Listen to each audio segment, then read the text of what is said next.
And I'm back. What's going on, people? It's your favorite new YouTuber. That dude named Dave on a Friday night. What's going on, people? We're going to get to it. How's everybody doing? Giving it a few minutes so notifications go out, or the notifications that don't go out. It's Friday. The weekend is upon us, people. Getting set up here, y'all, so bear with me for a second. We're going to get into it here, guys. Give me 1 second here. Gotta get these notifications out. How's everybody doing this Friday night? You know, before we get started here, no struggle streaming. Press a 1 if you can hear me. Press 2 if you can hear me. We're going to get into it, y'all.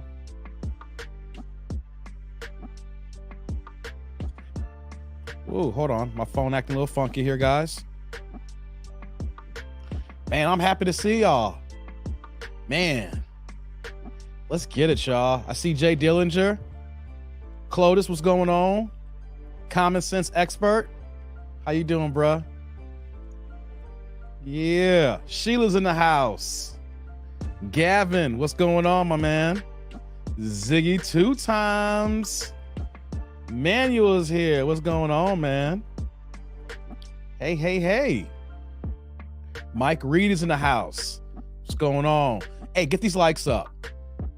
I need the likes up. If you come into one of my streams, you watch one of my reaction videos, anything in general, y'all got to press the like button. You want to know something? I probably would not long stroke the intros if the likes were on point. See, the part of the long stroke is to let people come into the building and get these likes up here. So just support the kid. All right? Yeah, we're about to get into it, y'all. What's going on, Blue? How you doing? 100 Smiles in the building. Yeah. Code Fusion, how you doing? Hey, Mike's online right now? I had no idea Mike had a stream going on right now, Cold Fusion. See, he out there in the Philippines, man. We on different clock schedules right now, so you know how that goes. You know, he out here, you know, getting it in the Philippines. You like the music, honey? Thank you. You know, switch up the music every now and then. Yeah, gotta get a little bit upbeat here. Who else is in the building?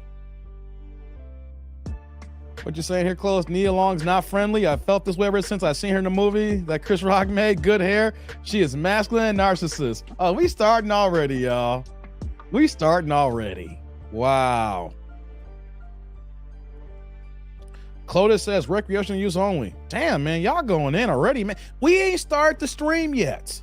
I'm literally just trying to get caught up. I'm just looking at the few chats that y'all kicked in, and y'all just starting already. The ain't shit click is here, y'all. The ain't shit clicking is here. My God. Hold on. Who else we got in the building here? We got Larry in the building. What's going on, Larry? How you doing, man? Blue's like, Dave the man. How you doing, man? I appreciate that. Common Sense Esberg. Yeah. What's going on, man? TGIF. That's right, Blue. I see everybody can hear me. All right, I see Jay, Cole, Blue with the ones. Common Sense Esper, Gavin, Larry, yeah. What's going on, A Flowers? How you doing? Derek's like, hey, Dave, I don't feel so good, so I'm just to watch. Hey, I feel you, man. It be that way. You know what, though? I got to be honest. I wasn't feeling that good either before the stream started. Like, literally 2 hours ago, there was a thing in my head that said, you know what, I might have to cancel this one. I might have to push this back. So we'll see how we push through it here. You know, hey, content creation is hard. Live streaming is hard. Being a YouTuber is hard. To come day after day after day. And you want to know why I come hard every day? Because I'm still new. I'm still considered a new YouTuber. I don't care what the numbers say here, that I have had somewhat of success here on YouTube. It's only been 7 months and change here. I am still a new YouTuber, so that means that I go hard. I got to put in this work. I come in every day. Anyone know something? Sometimes the body gets depleted. But I'm here, y'all. I'm here. We're going to get to it. I feel you, though, Derek, man. It be that way some days. Yeah. Who else is in the building? What's going on, Gabriel? How you doing? Yeah. Who else is here? Sorry. StreamYard acting a little janky again.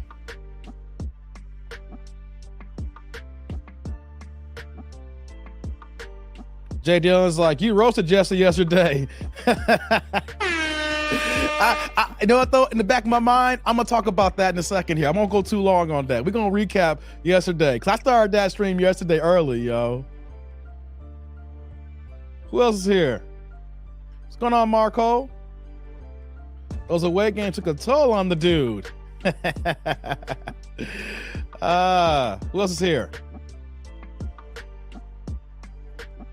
All right, cool. I see everybody who's in the building right now. We're getting started here. Let's get these likes up. Let's get these likes up, y'all. Hey, before I get the stream started here, let's address yesterday really fast. Let's address yesterday. I gotta be honest. Yesterday, the stuff that I go through was like the straw that broke the camel's back. I have been feeling this way for a long time. Comments, it's not that I'm upset. It's just like, you know what? There's a certain way you have to move as a YouTuber, as a content creator. It's in essence a personality, right? So I take things in stride. Not like I was mean or mad, but like I try to be the nice guy. I try to be cool, calm, and collective. You know, I try to respond to comments in a diplomatic way. I want it all, you know, subscribers to come my way, you know, but then I have learned that, you know what, though? Some people just need to get the riot act. Sometimes you got to get people that work. Not everybody's going to get grace period anymore. You know what I'm saying? Not everybody going to get grace period. What I'm saying is though is that, and I mentioned this about the comments, people who come into your comment section and then they will say, you know what though, you need to do this, or you need to do this, or you need to stop talking like this, you know? And I'm like, first, my boys will tell me when they see it's like, yo, you on now. People, people are checking you out. So, just send some emojis when you respond. I'll do like a laughing emoji, like you say something crazy, it's like, okay. And every once in a while, it's like, yo, what are you talking about? But now it's like, you know what? I ain't the one no more. I ain't the one no more. So if you come with recklessness in the comment section, you come with recklessness in the chat and the live streams, I'm gonna give it to you. That's just how it is.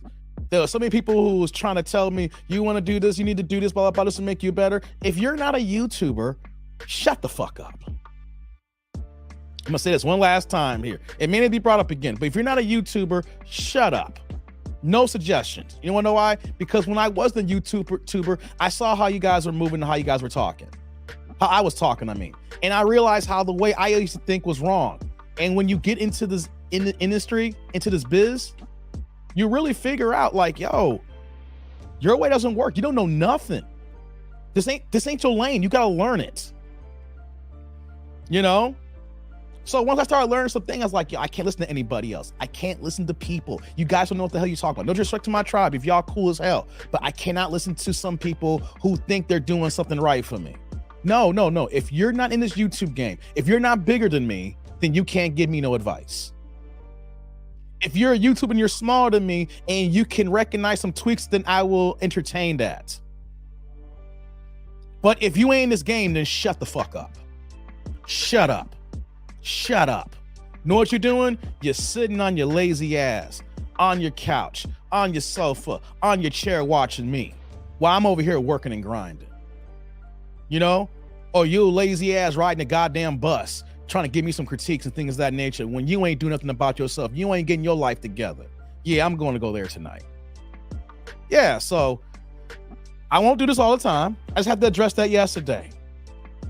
Number two, yeah, I went in on Jesse. I went in on him. But I am sick and tired of our black men being disrespected, and other black men are not realizing the disrespect and the vitriol they are spitting upon one another here.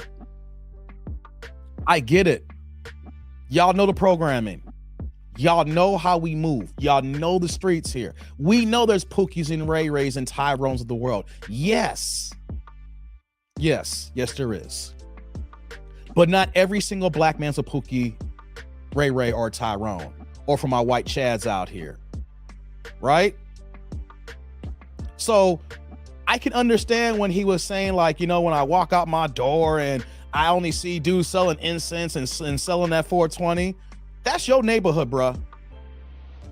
Your neighborhood is not intuitive to the entire United States of America. Not every single black man moves the way that your neighborhood is moving. And I need everybody to recognize that, because I will never say, I'm gonna repeat this again, I said yesterday, the black people in my neighborhood, the black men I do see. I know that's not every single black man in the United States. The cool thing is I do see some good brothers out here. I saw a dude, he must just moved into the neighborhood. He had his baby cart and baby had been about 5 or 6 months old, pushing the cart around. I was walking my daughter to the bus stop. I know that not every single black man to my neighborhood, but I'm not going to say all black men are Pookies and Ray Rays. All black men are selling weed. All black men selling incense. All black men are just over here impregnating all these women and not doing anything about it. We're just battered in the bag. We're at the bottom of the totem pole. Because I took offense at that because I'm a black man who's trying to do what's right. I know other black men who this tribe is doing right here. You know what I'm saying? Like I see people coming to the chat right now. What's going on, Drew? I see Drew came into the building here. I see other people here.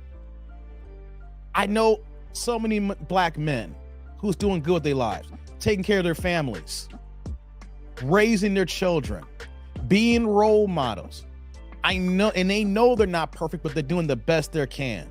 Men who are well-to-do, if we want to go the high-value male routes here, if we want to go the Henrys, high earners, not rich yet, my above-average brothers.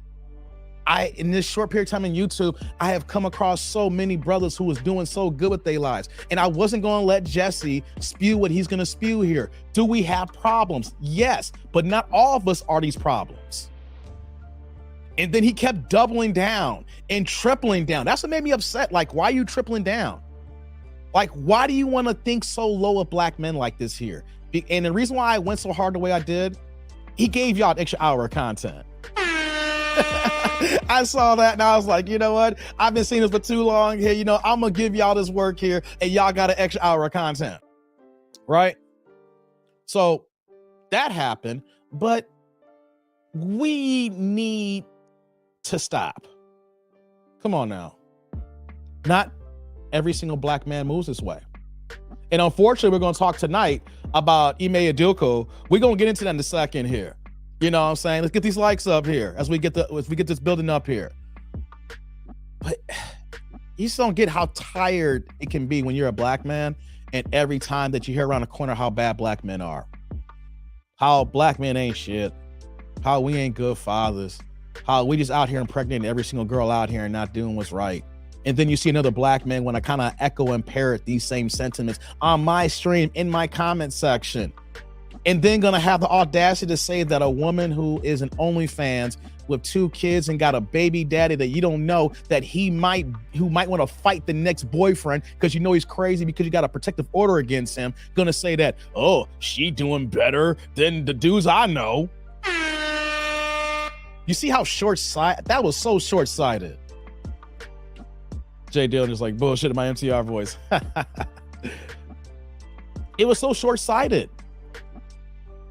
Short-sighted on that.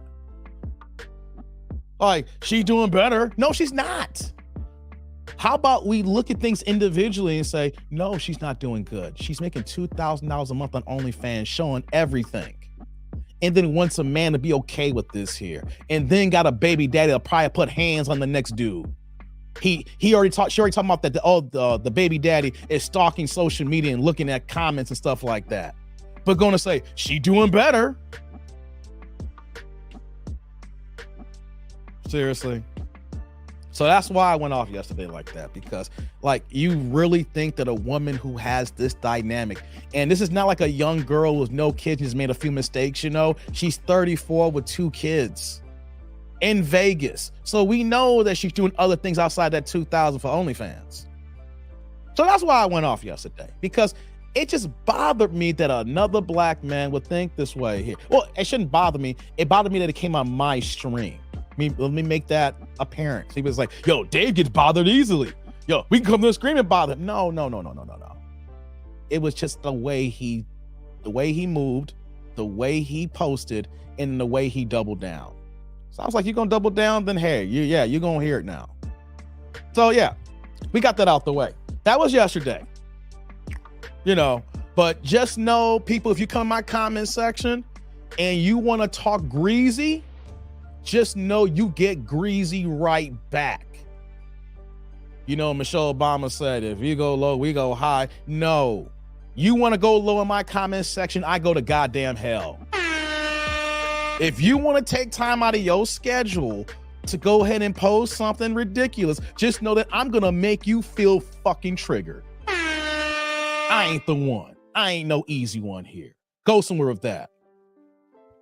All right. Got that out the way here. So as we get started here, shout out to my man Z with, man, getting it going with the $10 holla, the $9.99 here. That Diaz. Hey, happy weekend, TDND, Tribe, and all the mods.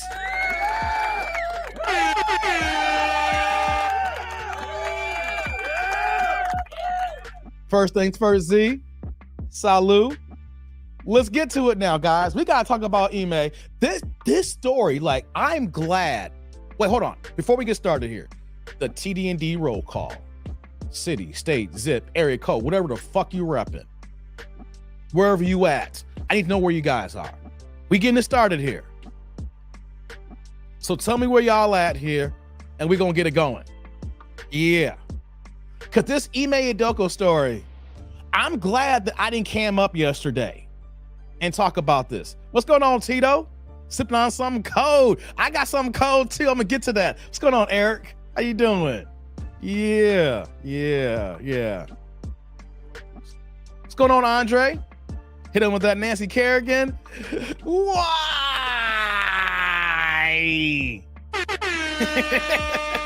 Come on, man. I know what's up with Nancy Kerrigan, man. We grew up on that. All right, who we got here in the building? Manuel's in Brooklyn. Brooklyn's in the house. Jay's in 915. I see you. Savannah. Andre, let's see Kentucky in the building. Yes, sir. Grand Junction, Colorado. But train about to move westbound. You still on the train, Z? You got a world tour going? Oh, man. David Jameson's in the house here. LA. I see you, man. LA in the house. That's what's going on. Common Sense Expert got that Baton Rouge game going. Yeah, I see that here. Yeah. Sheila's like, I got my mango margarita. I see you, Sheila. I see you. Y'all know what I'm drinking on tonight. Y'all know what I'm drinking on. We're going to get to it. Yeah. Eric's like, Moet today. What do you think? We got the Moet Rosé. All right. We got it. We got on, it's Friday. We got the Moet on deck. So yeah, that's right, Eric. Clifton's like bourbon and Coke in the Buckeye State. I see you there, Clifton. Alan King, Memphis is in the building again. Yes, sir. Jay Dillinger's like, cue Super Mario Game Over sound for Jesse. Ziggy's like, Atlanta in this BI. Hey, Ziggy, speaking of Atlanta, it's the last season of Atlanta. I just got done watching last night's episode. Hey, man, I'm mad that that's going on. I wish they could have run that a few more seasons. Man, hey, yo, y'all have to watch Atlanta from last night's episode. YWA, Young White Avatar. That's all I'm going to say. And then get back at me at that. You know what I'm saying? Honey Smiles like crazy, deranged, Orlando. Did you pull a Martin Lawrence on me, honey? Crazy, deranged. Javon, LA in the building. I see that. Doing a massage while I listen. Dope, man. Get that massage in, man. I'm overdue. I didn't get that massage yet that I told y'all about last week, man. I need to do that this weekend. Close like 5:01. I see you, man. Take a trip to visit Tennessee. Nice. What's going on, Hey Dot? Jay Dillinger in the building with the Eric A732. What it do? I see that. Alan King. Yo, Dave. Don't drink that cheap stuff. This ain't cheap. This ain't cheap. Y'all Google how much Moet Rosé costs. And if y'all been following me every day, y'all know that I don't drink every day. Like every weekend I've had a new bottle. So if you watch my previous live streams, this ain't no cheap stuff. It ain't the most expensive stuff, but it ain't no Colt 45. This stuff costs, baby. Jay Dillon, that last episode was dope. Yeah, it was killer, man. Hey, check it out. We got Marchal here with the $7 holla, man. Keep keeping it real, Dave. Here's my part on the rent. Oh, man. The $7. Mar, you talk about that voucher. You talk about old girl who had the Dusties and talking about she quit her job at $19 an hour and the dude couldn't pay the $7 voucher. Oh, come on, man. Stop playing with me, man. Stop playing with me, man. It's playing here. JD is in the building, man. Check out his channel. Watch Double Bus with him and his wifey, man. My man JD. What's going on, man? Yeah, who else we got here? The Do Better podcast. Hey, get the likes up. Yeah. Honey's like, yes, I did, Dave. I love Martin. There's a crazy woman throwing her husband's clothes outside the house right now. Oh, snap. You got front row for the shenanigans, honey. I see you. I see you. Jay Dillon's like, I want my $7. Like the movie The $2. I want my $2. Yeah. We gotta get into it, guys. We gotta get into it now. This is the TD&D roll call.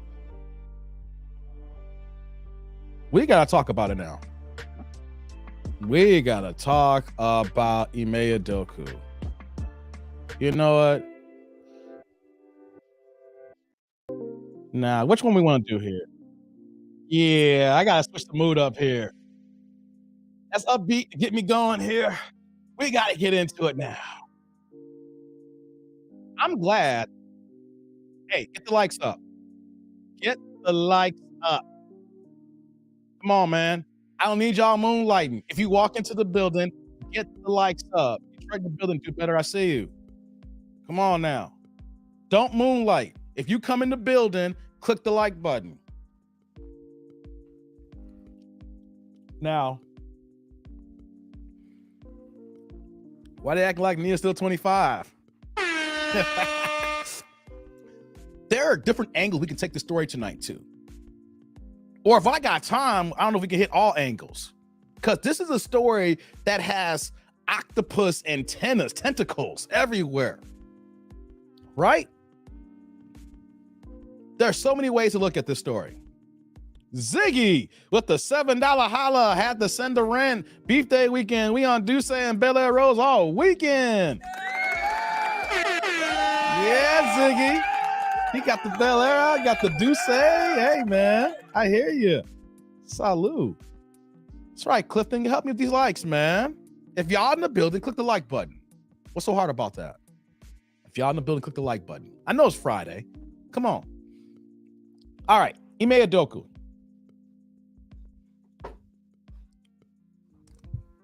I was going to do this last night. Like you saw the live stream yesterday, didn't I start early when I talk about Jesse giving the riot act, right?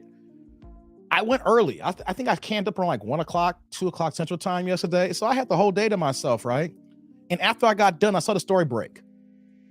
So then I'm catching up. I'm reading and all stuff that's happening. I'm seeing other content creators chiming on it. And you know what I learned, guys? I told myself, it doesn't matter if you're first. It's nice to be first to capitalize on it and everybody want to hop on your stream and then you're the first to get it. But you want to know something? I'm not worried about being first. I'm worried about giving you guys the best information and content that I can give you guys. I was going to cam up around 7 or 8 o'clock last night. And I'm glad I didn't because so much happened overnight. And then the press conference this morning. And then all the details of ESPN dropping stuff here. And then like I had a whole new understanding of what the hell is going on here now. And I said, you know, I feel better about talking about this subject now. Feel way more better. And I want to have an interactive conversation with you guys here, with the chat here, to see how you feel about it, because there's different lanes that we can take this here. Before I keep it moving here, we got the Do Better podcast here also with the $7 holla. Hey, man, just paying my offering day, pass the collection plate, lights up, tribe. Yeah. Do Better podcast, man. First things first. Salute. Thank you, brother, man. Hey, keep working, man. We got to get your first live off the ground, bro. Let me know. I'll support you. I'll be in the comment section. Get that first live, man. We see you working. We see you trying to build your channel, man. Thank you. I appreciate it. Now, this Ime Udoka story took different tentacles. And here's the way that we can look at it here, right? Y'all know my channel. No, we talk a lot about the red pill manosphere content, right? So there's that angle, right? Because Ime is a NBA head coach who is not married, but engaged to Nia Long. They have a 10, 11-year-old daughter. There's that aspect of the story here, right? The infidelity in the relationship. There's that standpoint. There's another standpoint here. Politics and racism, right? Even though some people may say this is not the same, it's kind of the same, but here's somebody who gets a 1-year suspension for having a consensual relationship with a staffer. But on the same coin last week, and I'm not gonna be ignorant of the subject. I gotta put this out there because people are talking about this. Just last week, guys, Robert Sarver, the majority controlling owner and governor of the Phoenix Suns and the Phoenix Mercury for the WNBA team, Hey, man, he caught a case. He got suspended for 1 year and fined $10 million for misogynistic practices, racism, and his being an overall dickhead. Right? If y'all look at the stuff that happened with him and you're like, of course, here's what black people are going to say. I'm not trying to pick this as a racist thing, but there's a race element to it. Black folks going to say, oh my God, Robert Sarver was pulling his dick out in front of people and cracking jokes. The guy's like, huh, look at my dick, right? Robert Sarver had naked pictures of his wife and was showing employees. They said, look how bad my wife is, y'all. Look at it, ain't she? She fine, ain't she? Hey, man, he was being misogynistic towards women. He was heading down talking about their weight and their sizes, man. He was doing that. Hey, he was saying the N-word around black folks. He was saying nigga this and nigga that. Hey, man, can't make it up. You know? And they gave him a 1 year suspension and $10 million fine. Right? But the court of public opinion browbeat him. You know, the minority owners, the NBA, even Chris Paul, who's, you know, he's the point guard of the Suns. You know, they all came out. LeBron James came out. So now he's selling the Suns now. He owns about like 35% of the team. So this team is going to probably go for like the biggest sale in NBA history. The prices are going up, right? So there's that aspect of it, right? Then there's the basketball story aspect of it. And then everybody talking about all these different angles about Ime Udoka being a man of power, you know, and was it a situation that he abused his power? When we say power, he is the coach of the team, right? When you're the coach of the team, you're almost like the face of the franchise, no matter how many facets of the business there is, right? There's you got the business side, you got the sports side, you got the marketing side, but everybody knows who the coach is. So this story has so many tentacles that you can talk about and reach about and dig and dissect and go through the whole gambit of how Boston may have fucked up this situation, you know? So where should we start out, guys? Where should we start off as? Jay Dillon's like allegedly. Yeah, we should say allegedly.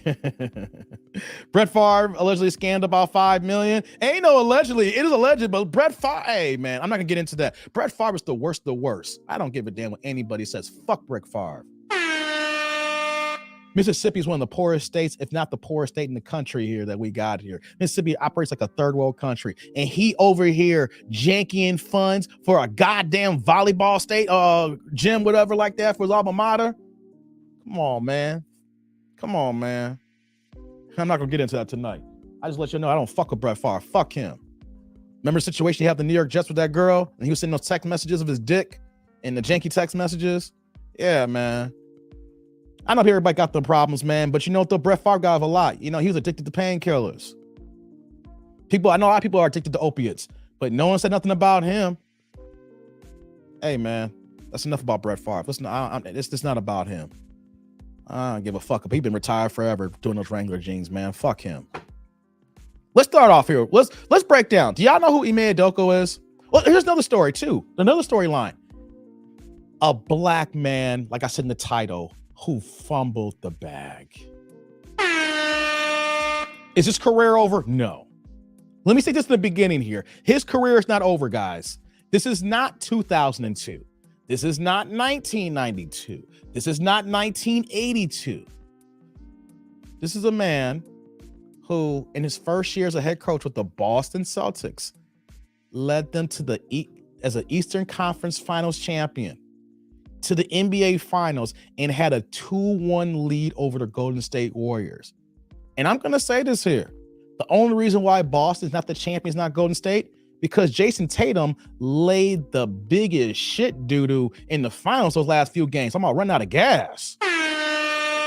If Jason Tatum would have played to the level of what Jaylen Brown did, Boston's the champion and not Golden State. So what area are we going to go into first here? Well, peep game here, right? For anybody who don't know who Ime Udoka is, we're going to talk about his relationship with Nia Long. Let's start off with that first, right? Most of y'all here know about Nia Long, and we could talk about the other stuff. Let's talk about the intro stuff here, right?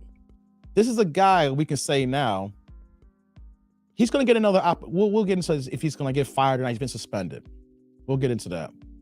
But he fumbled the bag. This is a man who grinded, was a journeyman player, worked his way up from the bottom, kept climbing to the top. And what did he do? He fumbled the bag, y'all. How did he climb? Let me just give y'all a quick rundown of who he is first, right? And then we'll get into it. So, his college career talk about someone who's a grinder. He played at Utah. He went to school at Utah State University. Then he transferred to University of San Francisco. Then he transferred to Portland State University. Dude went to 3 colleges, man, trying to play basketball. And those weren't high-profile schools. After college, I want to break down the journeyman status that he was. Journeyman's not a bad word. We're just seeing the climb and the grind that he had to get to where he's at now and all the janky stuff that we're talking about today. So, peak game here, guys. Let me do this here. Let me highlight my info. So in 2000, he was at, hold on here. Let me get my screen out here, Bear. Give me 1 second. I want to give you all this information right. So in 2000, 2001, he was with Fargo Moorhead. I never heard of that. 2001 is this place called Independiente. He must be somewhere in Spain. Then 2002, 2003, he was in North Charleston. 2003, he was with I don't even know where this is at. The Adriatic Wildcats? Where the hell is he playing at? He was playing in some third world countries. Then he was in Charleston in 2003, 2004 again. Then he got to the NBA of the Lakers in 2004. Then he's back down with Charleston Low Gators again in 2004. And what's this at in 2004? He was with a lot of teams. Let's see here. This is with, I don't even know where the hell this place is at. Cian Canaro? Oh my God. He's going to places I've never heard of before, y'all. 2005, J.A. Vichy. Then in 2005, 2006, he was in Fort Wayne. He got back in the NBA in 2006 with the Knicks. Then he was in Portland in 2006, 2007. 2007, 2008, he was with the Spurs. 09, 010 with the Kings. 10, 11 back to the Spurs. And 2010 with the UCAM. Where the hell is this place at? Murcia? Yo, he was overseas like hella. From 2000 to 2012, I list off every single pit stop that he was in. That's a lot of grinding. That's a lot of traveling. That's a lot of years of playing in places where no one knows your name and people don't speak the English. So we're seeing a man who's at the bottom. You know, he's playing, since he's playing ball, you know, he wasn't making that much money overseas like that. Type of player that he was. Right? So we got that part of his playing career. So after his playing career is over, it lucked out that he did get this team with the Spurs, right? Because he was a Spurs assistant coach from 2012 to 2019. Then he went to Philadelphia from 19 to 20, and then Brooklyn from 2021. And then being the Brooklyn assistant is when he got the Boston Celtics head coaching gig. So here's a guy who grinded in the NBA overseas for over 12, 13 years, and then basically almost another decade of being an assistant coach. And then finally, last year, he got his head coaching opportunity. 51-31, first year as a Boston Celtics head coach. Now, they were tripping on him at first because Jason Tatum was tripping and Jaylen Brown, but the defense he's trying to implement. They started off 18-21 last year. Start off 18-21 and finished the season 51-31. Their defensive rating was one of the tops in NBA history when they made that turnaround. Yeah, their defensive efficiency was off the chain. Like I said, they won the Eastern Conference, beating the Miami Heat. That was a hell of a series, man. That was a hell of a rough and gun series. Then they got to the NBA Finals, and they had a 2-1 lead before Golden State gone ahead and won their last 3 games. And yes, he made some coaching mistakes in that being a rookie head coach, but I'm blaming that on Jason Tatum. He would be an actually NBA champion head coach right now if Jason Tatum didn't shit the bed in those finals. He did not look like himself. So he's on top of the world. Their defense went from 0 to 100 after December. Yeah, after that first stint, man. Hey Dot, what's going on, Path Guy? How you doing? Hey, shout out to Maggie, the substitute teacher, the $1.99, the $2 holla. Path do the press, the press like the mastermind. Yeah, shout out to Maggie. How you doing, Maggie? How you doing? Yes. Let me say salut. And if y'all haven't already, y'all see her avatar here. Click on her link. Subscribe to her channel. She got a dope YouTube game here with the food and the cooking. She got some good stuff there. Y'all need to support her. She's part of the mastermind class that I'm in with the lead attorney. It's been some great gems rocking with all these people here. And so, man, shout out to Maggie. I appreciate you. Thank you. And before I move on here, we got New Jordan Air with a $2 super sticker. No comments, just coming with the straight love.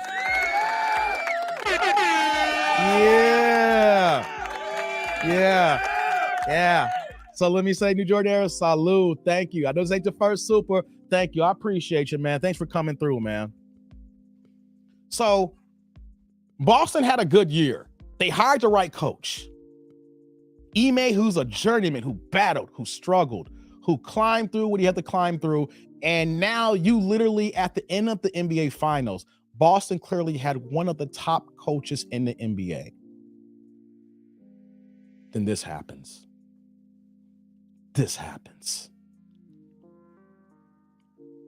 I gave you a little bit of breakdown, but what about the relationship between him and Nia Long here?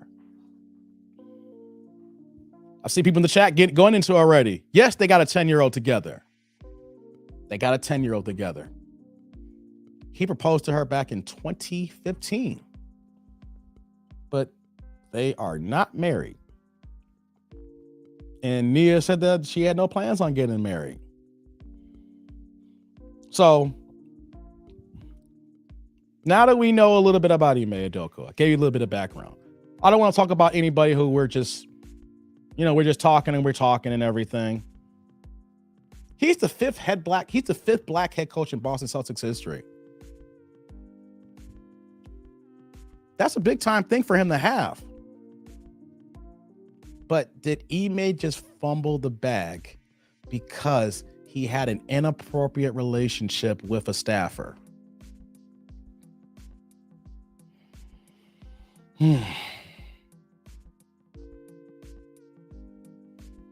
Now, let me state this for the record.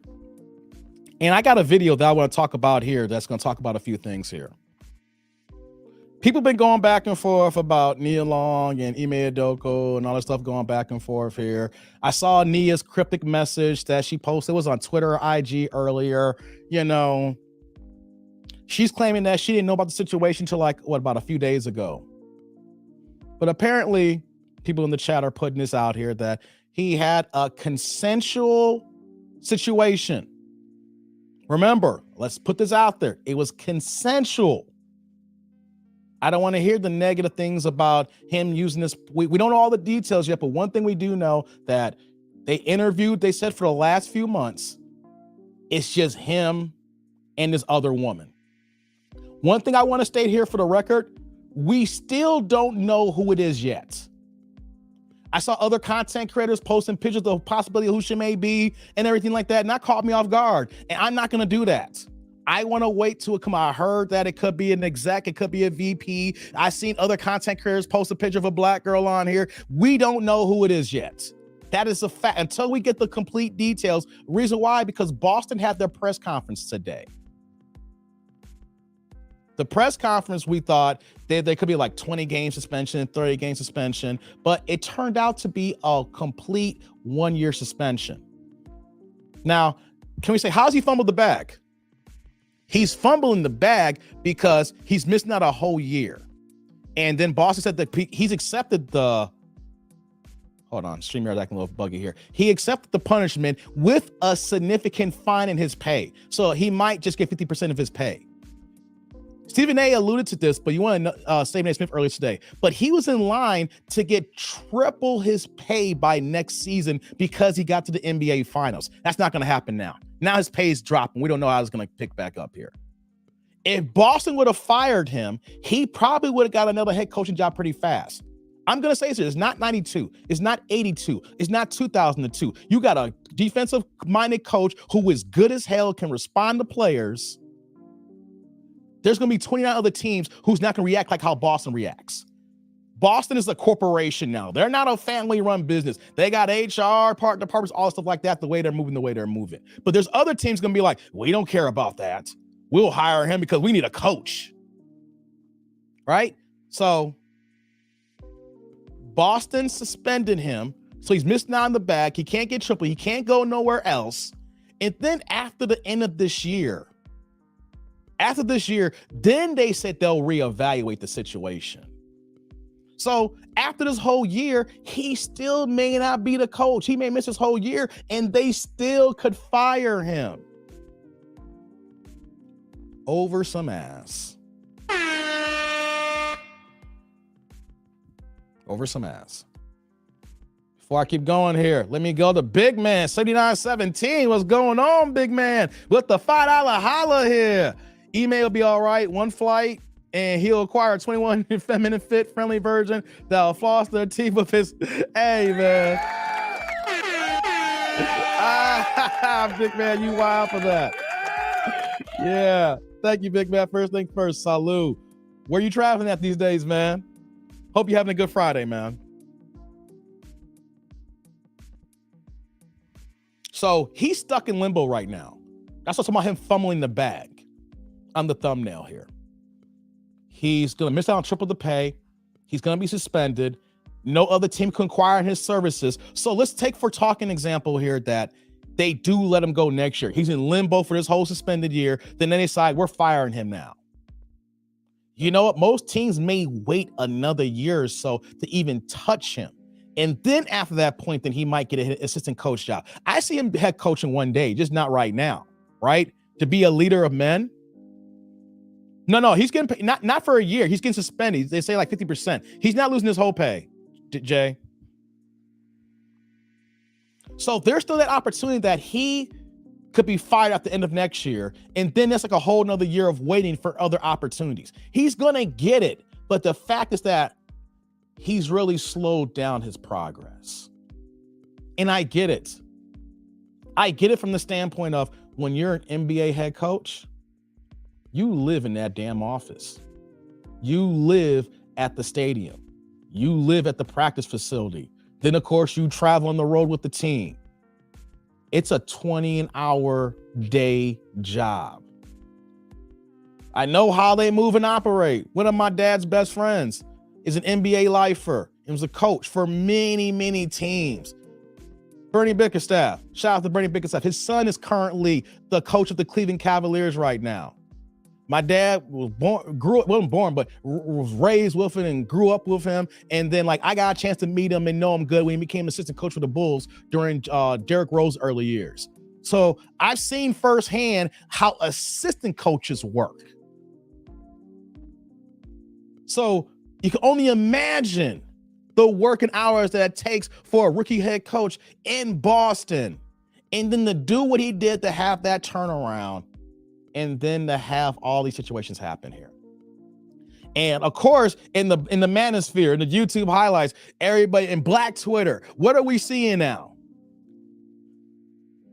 How dare you cheat on Nia Long? I couldn't believe it that he cheated on Nia Long. Nia Long's a national treasure. I even saw Van Lathan even say he gonna learn the hard way that Black Twitter and Black people gonna treat him harshly the way he treated Nia Long. Hey guys, let's state this for the record here. Let's just put it out here. I'm not trying to be mean or rude. I got different points here, but in this standpoint here,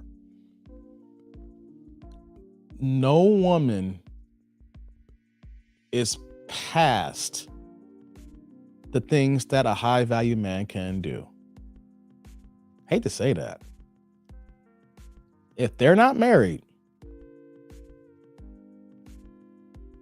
and he is one of 30 men in this position in the world, he's gonna be in a situation of like a Bill Clinton.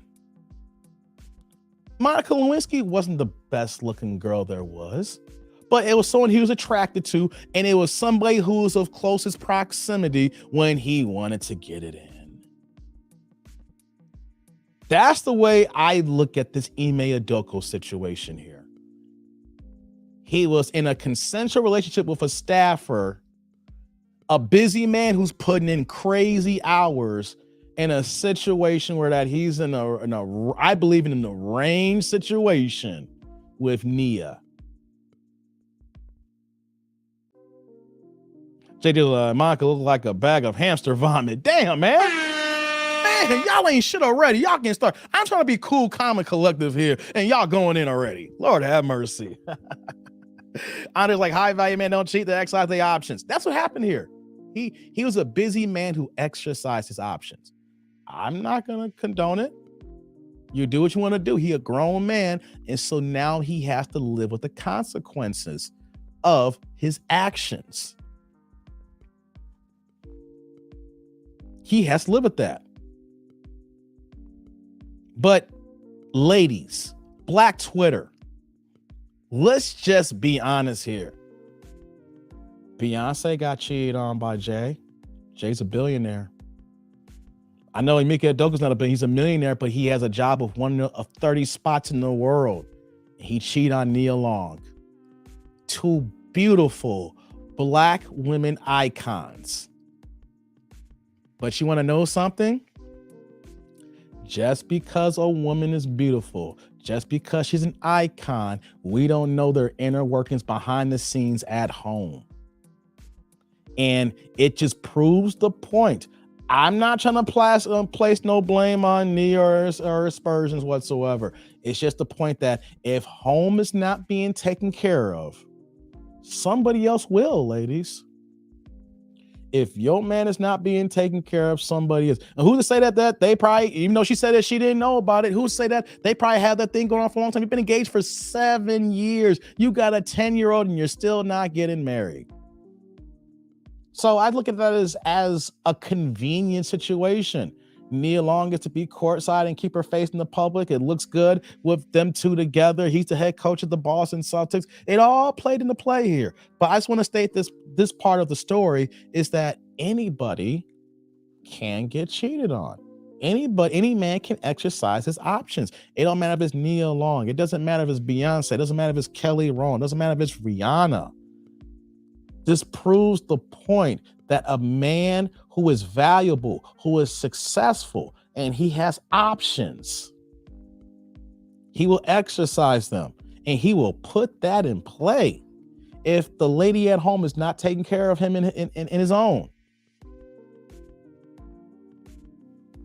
I don't want to forget here, big man again with the $5 super. Cheating on Nia Long is like beefing with Lil Mama about chapstick. Nobody cares. Wow, big man. Man.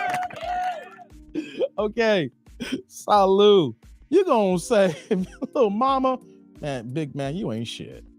I fucks with you, but you ain't shit, man. Man.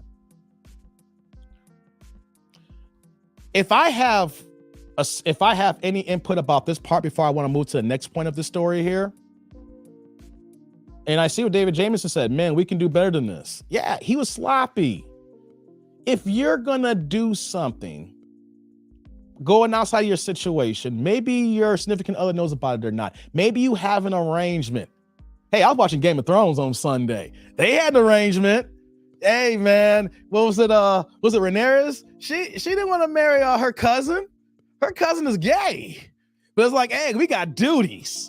Let's go ahead and do these kingly and queenly duties. You do what you want, I do what I want. Hey, man. Come on, man. Rich, powerful people do it all the time.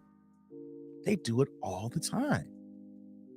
But here's the problem, though, what Ime did, though. When you're that high on the totem pole here, why are you shitting where you eat? I get it. Whoever he was probably a baddie and she was close and they had good chemistry and they got it in, you know, and he was feeling her and it was just close to home, stuff like that. But that's work. Fellas, we need to stop messing with women at our jobs. You work so hard. I broke down earlier Ime's background of his college career, his NBA career, his assistant coaching career to get a covenant spot with the Boston Celtics. Boston don't hire no black coaches. Come on, man. We know how racist Boston is. For them to hire a black coach the way that Brad Stevens put him in when he got elevated from coaching to the front office when Danny Ainge left, we cannot shit where we sleep. I didn't have this viewpoint yesterday until I got the details. We have to recognize our job, our career is that. That is our money. That is our place of business. That's where we're supposed to, we get where our money so we can provide for our family. Why do we want to jeopardize that for some woman? I don't care how cool she was. I don't care how bad she was. I don't care how fine she was. I don't care how she dropped it low on you. I don't care that thing she do to her tongue. I don't care if it's better than anything you ever had. And Ime's been in the league and could be like, yo, she the baddest. We can't do it. Dave's Hugh Hefner done it for years. The difference though, Dave, is that Hugh Hefner owned Playboy. We're talking about the 60s, 70s, 80s, 90s, 2000s, and he owned that shit. Different scenario. Ime don't own nothing. Ime is a coach. He's one of the highest salaried employees of the Boston Celtics. Outside the players, outside of Jason Tatum and Jaylen Brown and the other guys who got big time contracts, was it Marcus Smart got like what, a $70 million contract? Outside of the top 4 players, he's going to be one of your highest paid employees. So when you're one of the highest paid employees, you guys have to remember, this is not a basketball standpoint. This is for everybody here. This is an HR thing. You do not want to fraternize with someone you work with. Now, I know that there's going to be, you might, and depend on your job, there might be some HR policies that say it's okay, depending on your position, you know, it's frowned upon, but if you can keep it low and then you're in different departments and there's no, you know, balance of power where someone's a manager and a subordinate. If you don't have that, okay, I get that. But why do you want to do all that? I saw someone post saying, isn't the idea of work so you can get away from your wife? But he fumbled the bag by messing with somebody at the job here. And reason why I feel so heavily about this, because I did this one time and I almost lost my job back in 2009. 2009, 2010, I was messing with a chick who I worked with. And she was a banshee of a modern woman. She was the last single mother that I dated. Talk about bad timing, guys. A single mother, and she worked with me. She was cute as hell. I mean, she was bad. You know what I'm saying? I was like, yo. And here's the thing too. She put the full court press on me. She let me know she was interested in me, right? But here's what happened during the process. We're together. We're seeing each other. We're at work. All this stuff's going on. But how you gonna be in a situation with me and she's on the low talking to other niggas and then trying to make me feel like I'm the wrong one here? You wanna know how I figured out that she was talking to other dudes? It was a Saturday night and I was over her crib and she didn't lock her phone. I wasn't trying to look at her phone. I'm in the kitchen, I'm getting something to drink, and her phone keeps going off. Zzz. It was just sitting on the top here. And I just happened to look down and I didn't have to press it. I just saw the text messages going down and I saw it was from a dude and I saw what the dude was saying. I was like, wow, here's my black ass over here. I'm the one over here with her daughter and she got another dude buzzing in the background. I was like, you can't make this shit up. You can't make it up. Then she tried to get my black ass fired.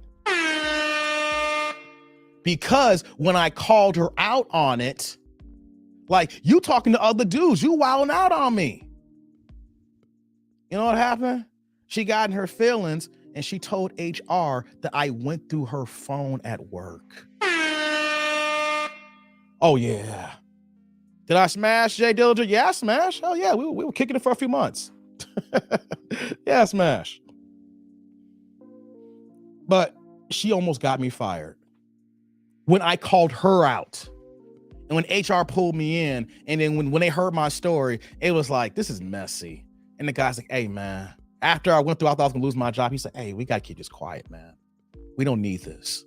And I was like, I'm done with her. I am so done with her. I'm giving you a short form version.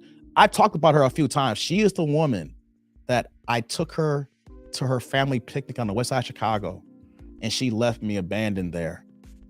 And then when I confronted her, I was like, yo, I don't know nobody here. It's the fucking west side of Chicago. You want me to just start talking to people on the west side? Fuck that shit, man. I'm from the suburbs. You see how I talk? I ain't trying to get my black ass jumped here. And she just disrespect me in front of all those people. I told y'all that story.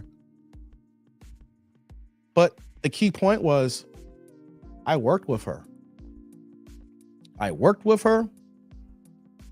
And it almost cost me my job. And I said, never again will I fuck with somebody I work with. And I'm not a boss. First job that I was making really good money. It was my jump up. I was like, I was doing decently, and I was like, oh my God, I can't believe this is going to happen. Look, I got out of that. Once I got out of that, I left that job in a hurry. And I saw her as, years later. Glad I got away from her. The point of the matter is, though, is that I escaped danger, unlike Ime Udoka. We can't be shitting where we sleep, guys. I'm going to get some more of the points here about this here. I just want to get the intro out here. But before I move on here, we got Contra with the $20 holla.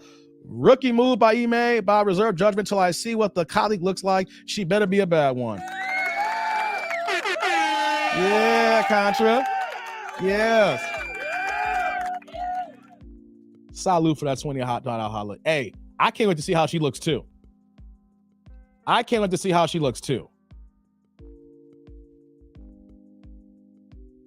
Closest, I have stalkers at the job. Oh, damn, man. That's messed up. I learned the hard way. I was 29 years old. That's young. When we say that, man. But Ime is in a position of power. And so that's why he fucked up. Now, what's crazy, though, is that a couple of years ago, we would never have heard about the situation.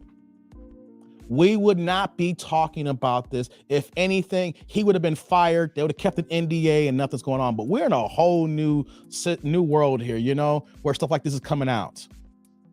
What I want to do, though, I want to play a few clips of what Stephen A. Smith said today. And then there's also an exchange between Stephen A. and Malika Andrews. Because I think what happened with Stephen A. earlier, Smith, today, is the equivalent of a man who was in his red pill energy and was not going to be disrespected by a woman here because she heard what she heard and got in her feelings and didn't hear the whole story. So I want to play Stephen A's part in a second here. Javon's like, Dave was in his simping days. Hey, man, we all simp, man. Yes, I was. I had no problem admitting to it. So we got a whole bunch of dudes that want to lie about never simp before. Yes, that's the one thing that I say that makes me authentic and straight to the point here. I did simp back in the day. In your 20s, come on, when you're young and emotional, come on, man. If you dating a chick who, think about it, you in your 20s, a woman the same in your 20s is going to run circles around us, guys. So I have no problem saying I was simping back in the day. And the same thing I tried to call Kendra Perkins. Yeah, I saw that clip. The difference, though, we're going to get the Stephen A. Clip here. I got to play this part here because I want to play two parts of these clips here. I want to show you Stephen A.'s breakdown of how he feels about the situation, and then how Malika want to come in and jump the gun here. Matter of fact, let's do that right now, guys. Let's do that. Let's play a Stephen A. clip here. Let me get that here. Hold on. Let's see here. Which one we want to do here? Actually, I had another clip here. I'm going to play this other one here first. Pat guys like facts, Dave. These Hayda says I have simp, Dave. Everyone has. Yes, guys, come on. Everybody simps. I don't care what any guy's gonna tell you. If you in high school, you may have simped over a girl. If you were in your 20s, you simped. Maybe you were the man, and then you got to the real world, and then you know what though? You were the big man, but then the real world kicked you in the ass, and some girl got you and really put it on you.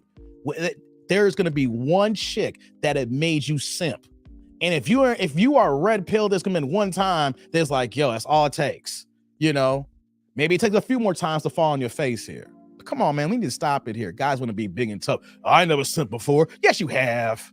Stop that mess. I own it.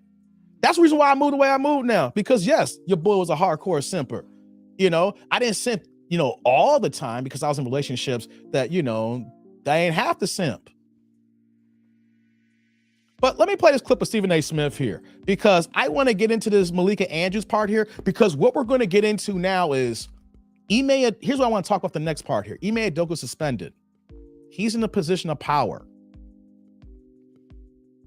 I'm not blaming the woman here, but did she also not break the rules?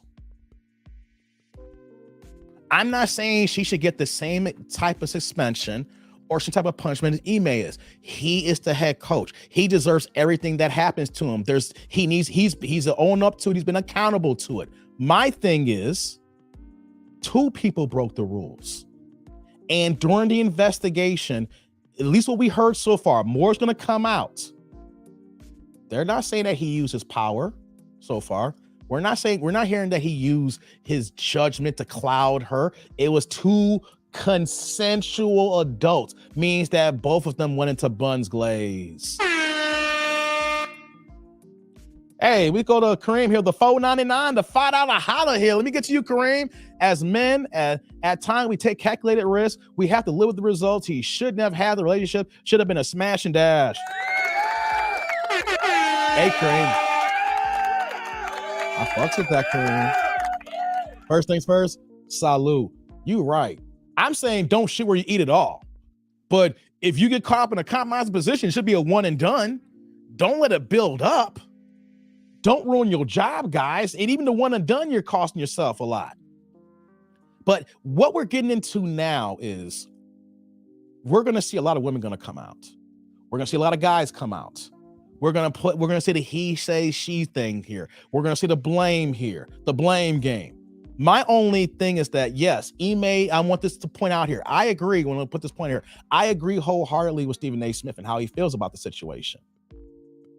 But there are 2 people involved and only 2 people involved, and it's consensual. I just want to make sure that she also broke the rules too. She was consensual. She is an adult. There's an HR violation that occurred here. So I want to make sure, I just want this to play out. It's like, it should be all on the table. And know why I'm saying that?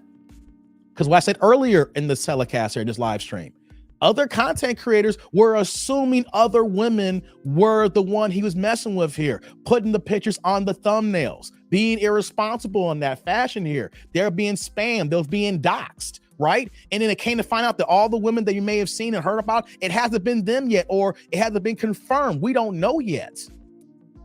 So other women were impacted by the one woman having the consensual situation here. So my thing is, if Ime Udoka's name is out here, she should be out here too as well, because people are going to find out or looking to find out who the other woman is, and other women are being exploited. Other women are being doxxed. Other women are put on the forefront when it's not even them. That is why I'm saying that the woman needs to be put out there so you can squash all the rumors so other women are not impacted here. This is not about, I hate women or I'm gonna be some of days misogynistic. No, we had 2 people who broke the rules. 2 people who knew that they were in HR violations at their workplace. 2 people who consensually were in a sexual situation for months. And then once the blowback happened, other women were impacted. They were talking about maybe other women were subjected to abuse probably and things like that when it's not even the case.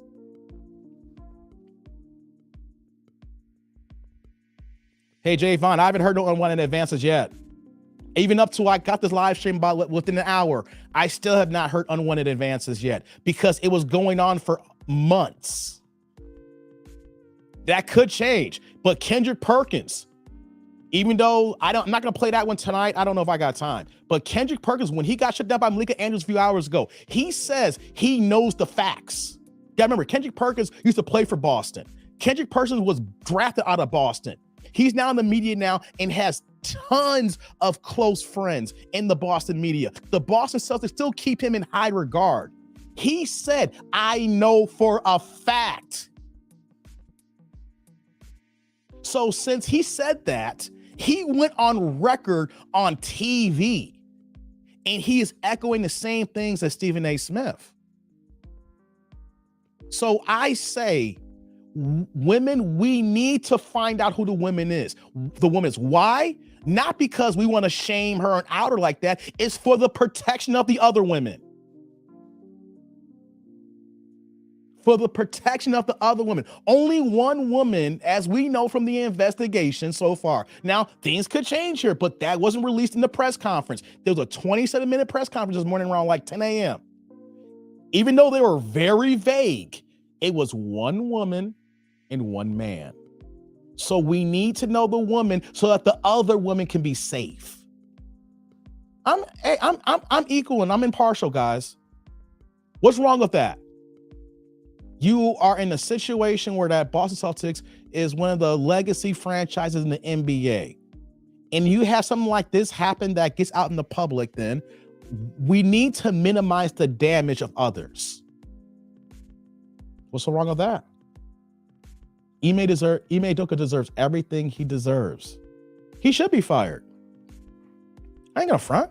He should be fired. But sorry, I lost my train of thought here. My bad. Not train of thought, but I got here. Let me pull up there the $5 super from Big Man here. I blame Nia. She should have signed a prenuptial and got married to Ime. Now it's just another Marcus crushing Jacqueline, a Boomerang movie. Damn. Hey, man. Why you go Boomerang, Big Man? Why you go Boomerang? First thing first. Salute again, man. Damn. Hey, Nia could got part of that NBA money. Now, I mean, Nia got money, but she ain't got NBA money. You're right about that, Big Man. She could have married him and got all his coin now.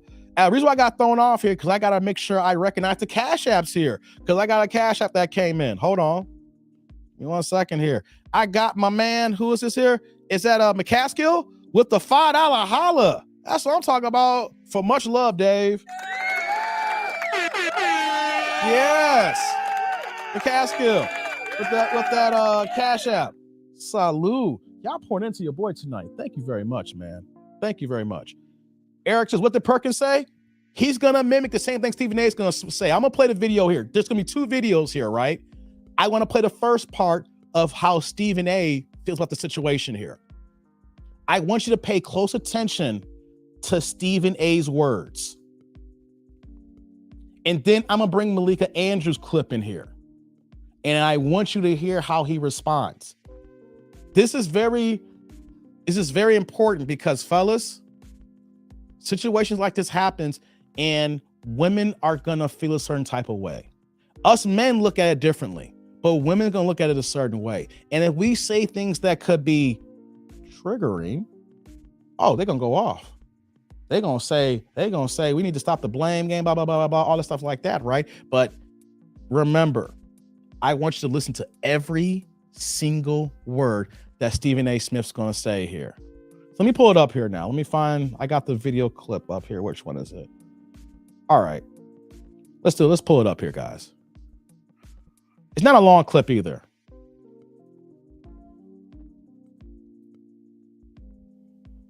Yeah, okay, here we go. Here.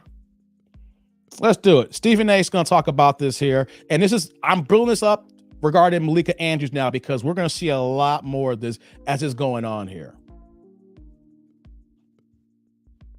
I didn't think coming into this show that I could get more furious, but I am. Woj, first of all, to you, thank you for your reporting on this story, on top of everything, as always. All I'm going to do is give you my perspective. I certainly don't expect you to have comments about that. Wick, the owner, Wick Grousberg, I like him. I've known him for years. constantly running across him, made in many Celtics events. Been very fond of him. Incredibly disappointed today. Ime Udoka cannot be defended. His actions were egregious, irresponsible to be in the leadership position that he is in. I'm not here to make any excuses or any apologies for his behavior. It is inexcusable. It's a fireable offense as far as I'm concerned. But it doesn't negate what the Celtics are doing here. According to your reports, Woj, and what we have been talking about over the last couple of days, this was a consensual relationship. Was Ime Udoka involved with himself? The answer to that question is no. Two consenting adults engaged in this act or these actions that clearly were in violation of the Boston Celtics policy. But all we're hearing about is Ime. And to Wick Grausberg, who I profoundly respect, I would strongly advise you. Grausbeck, I'm sorry. I apologize. I don't know why I said Grausbeck. To Wick, I would strongly advise him. Maybe he should speak to a publicist or take some classes himself, because he threw out a couple of bombs there about Ime Udoka. Implications that feed stereotypes and things of that nature. And I'm not going to regurgitate what he said, but it was very, very alarming, highly one-sided. And as far as I'm concerned, based on this press conference, there is no reason on earth right now why Ime Udoka is still a head coach of the Boston Celtics, albeit a suspended one. Because not only did you suspend him, but Woj, correct me if I'm wrong, he also said, then we'll reevaluate after next year. So you retain his right. That was very gray, that whole part of it. What does he need to do between now and June to retain his job? He didn't answer that, number one. Number two, he didn't make a declaration that after the year suspension, Ime would be back. He said, we'll revisit it then. Now, I understand that at this particular moment in time, Woj, you and I both know, covering the NBA for as long as we have, that Ime Udoka is an unhirable individual. But the unhirable portion of it, I would make the claim, is primarily due to the fact that the story was leaked out and we are now discussing it publicly. That's what would make him unhirable. If you didn't know, if NDAs, non-disclosure agreements, were signed and this was sort of kept in-house, but you fired him, the likely, who knows what the chances are. But after this press conference, the NBA itself, not to mention any team in the league, you can't touch Ime Udoka at this particular moment in time because of the implications that were given at this press conference. I mean, my God. Listen, let's go back, and I'm not going to sit up there and regurgitate it again, but go back and listen to Wick talk. I'm very alarmed by this, Woj, and I'm going to just leave it at that for the moment. Woj, give it. I'm okay. That's the clip here from Stephen A. Smith. I hope y'all heard that. I played that in its entirety. I didn't want to stop that. I wanted you guys to hear that so you can hear Stephen A's position. You can hear how he sounds and passionate he is about the situation here. Now, let me see. I see people in the chat here. He does not have a case. He's not suing. Let's just get that out the way right now, guys. He is not going to sue. You want to know why? He wants to be a head coach again. He wants to coach in the league again. He fucked up. He fucked up. Now, other teams in the league might not have the same issue as him. They might reassign her. They might, fire him. They'll do some things behind the scenes, right? Stephen A. Smith said on ESPN yesterday, this morning, he said that he knows of 3 people in the NBA in the last year and other 5 people from baseball and football who were fired for the exact same thing, and no one knows why they were fired. So we know we live in a new day right now, but he is not going to sue. He does not have a case because he wants to coach again. If anything, he might still be able to coach the Celtics next year, depending on how the interim coach does, because Boston's in a world of hurt this year. if we want to go to a sports standpoint right now. You know, they try to, like, look at this here. They lost the finals, right? Then they had the flirtation with Kevin Durant. That didn't happen. They went ahead and did a couple of signings. You know, they got Danilo Gallinari, then he tore his ACL.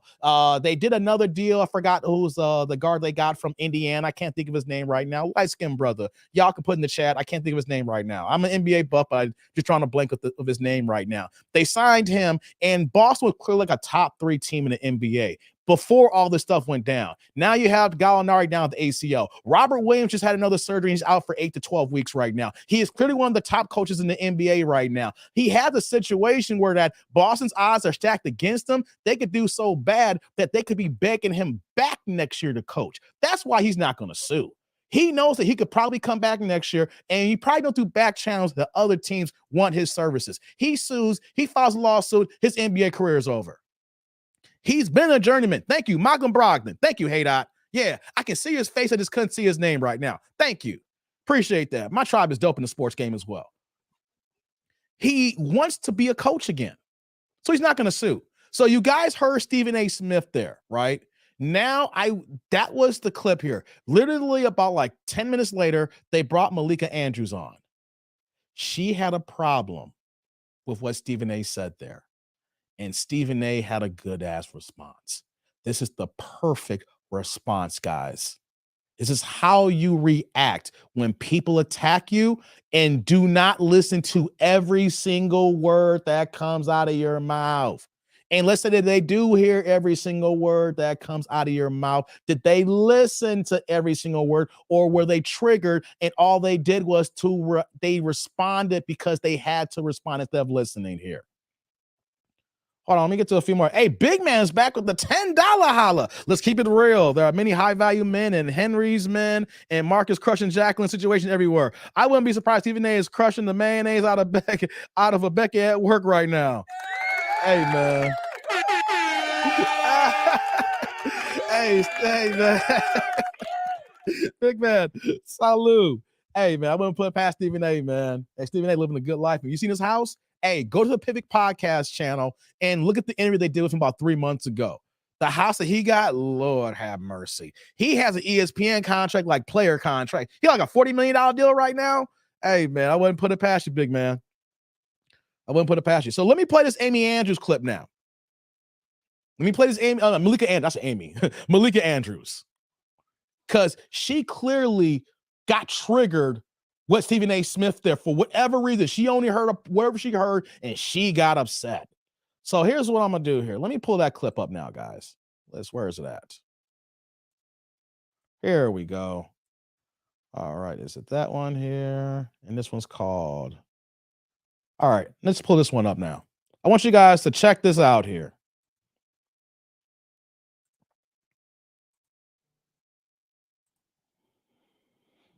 Okay. There we go. We got Malika Andrews here. Hey, and before I move on here, my man Felix came with the $20 Cash App. Hold on here. Okay, let me see here. Thank you for all that you do for the tribe. Hey.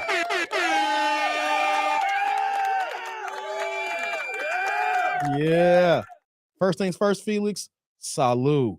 Thank you, brother. Man, y'all pouring into your boy today, man. I appreciate that. I recognize Cash Apps and Supers on the chat here, on the screen here, and I'm going to talk about it. So, yes, thank you very much here. So, let me go ahead here. Let's play this Malika Andrews clip here.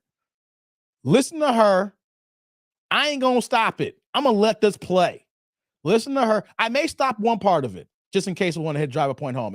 There's a midpoint here, but I'm going to let it play and listen to her. Then listen to Stephen A. Let's get to it. With all due respect, this is not about pointing the finger. Stop.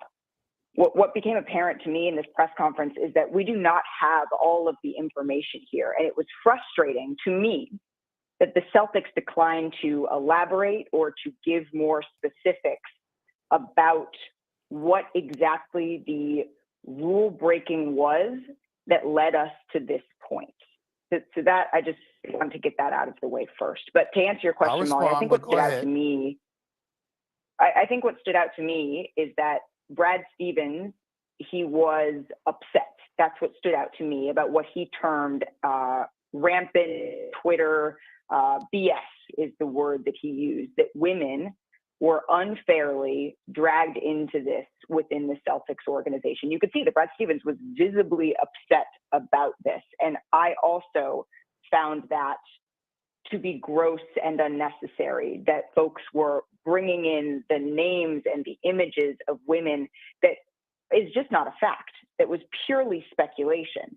And so to me, that is what stood out. But the Celtics as an organization could have done more, and short of doing more ahead of this yesterday, they could have owned that responsibility in this press conference. I understand that there were legal parameters that they had to operate within for everybody involved. And I appreciate the fact that they brought in outside counsel and did a thorough organization. And I think that that is something that was clearly necessary in this situation.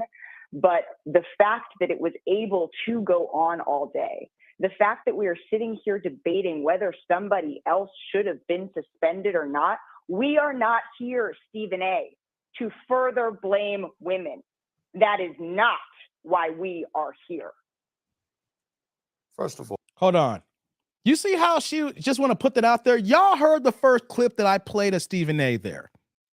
That was she's responding to how Stephen A. was talking a moment ago. That clip I played. And then she's going to say, we are not blaming women. What I want to say and point out, and I'm going to let Stephen A. cook now. You heard her. Let that marinate for a second. You heard Stephen A. first. Then you see her come on and want to say this here.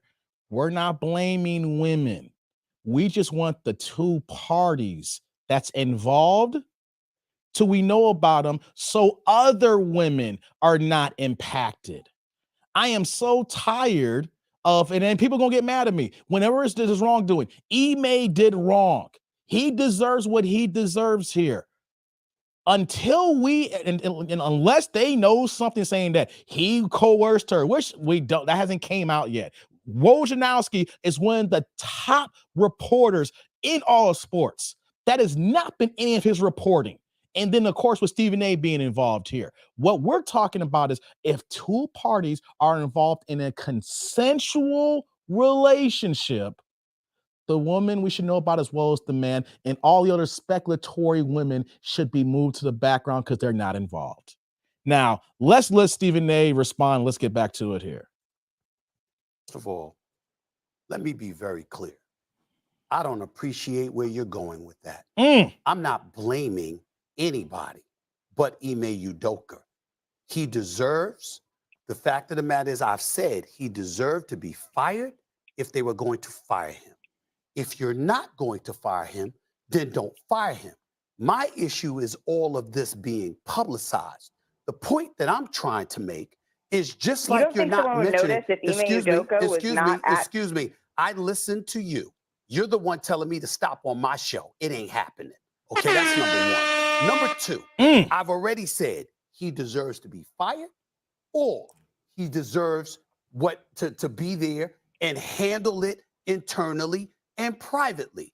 If you're not going to handle it privately, if you're going to publicize it in that fashion, then obviously it provokes everybody wanting to know, okay, well, who are the parties involved? When you have Amina Smith in Boston and other women pointing out the fact that there were women who were wrongly implicated in all of this, it's a disservice to them. I didn't come out with the report about a consensual relationship. I didn't come out with the report ahead of time leaking that they were going to suspend him for the year. They did that.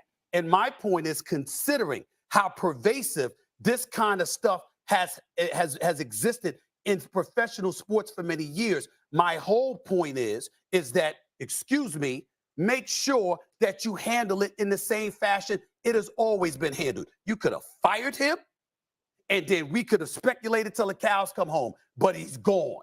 But to keep him there, keep him employed, but in the same breath, suspend him for a year, then also that year is indefinite. That is the issue that I have. Nobody's trying to protect Ime Udoka, and certainly nobody is trying to protect is to excoriate the women involved or anything like that. I'm talking about how things of this matter are usually handled from an HR perspective, from an organizational perspective. That is not consistent with what we have seen throughout the years. That is the only point that I was trying to make. I'm not trying to attack anybody. And if anybody deserves to be attacked, it's Ime Udoka for putting himself in this position. I've made that very clear. I'm just talking about you got owners and everybody else.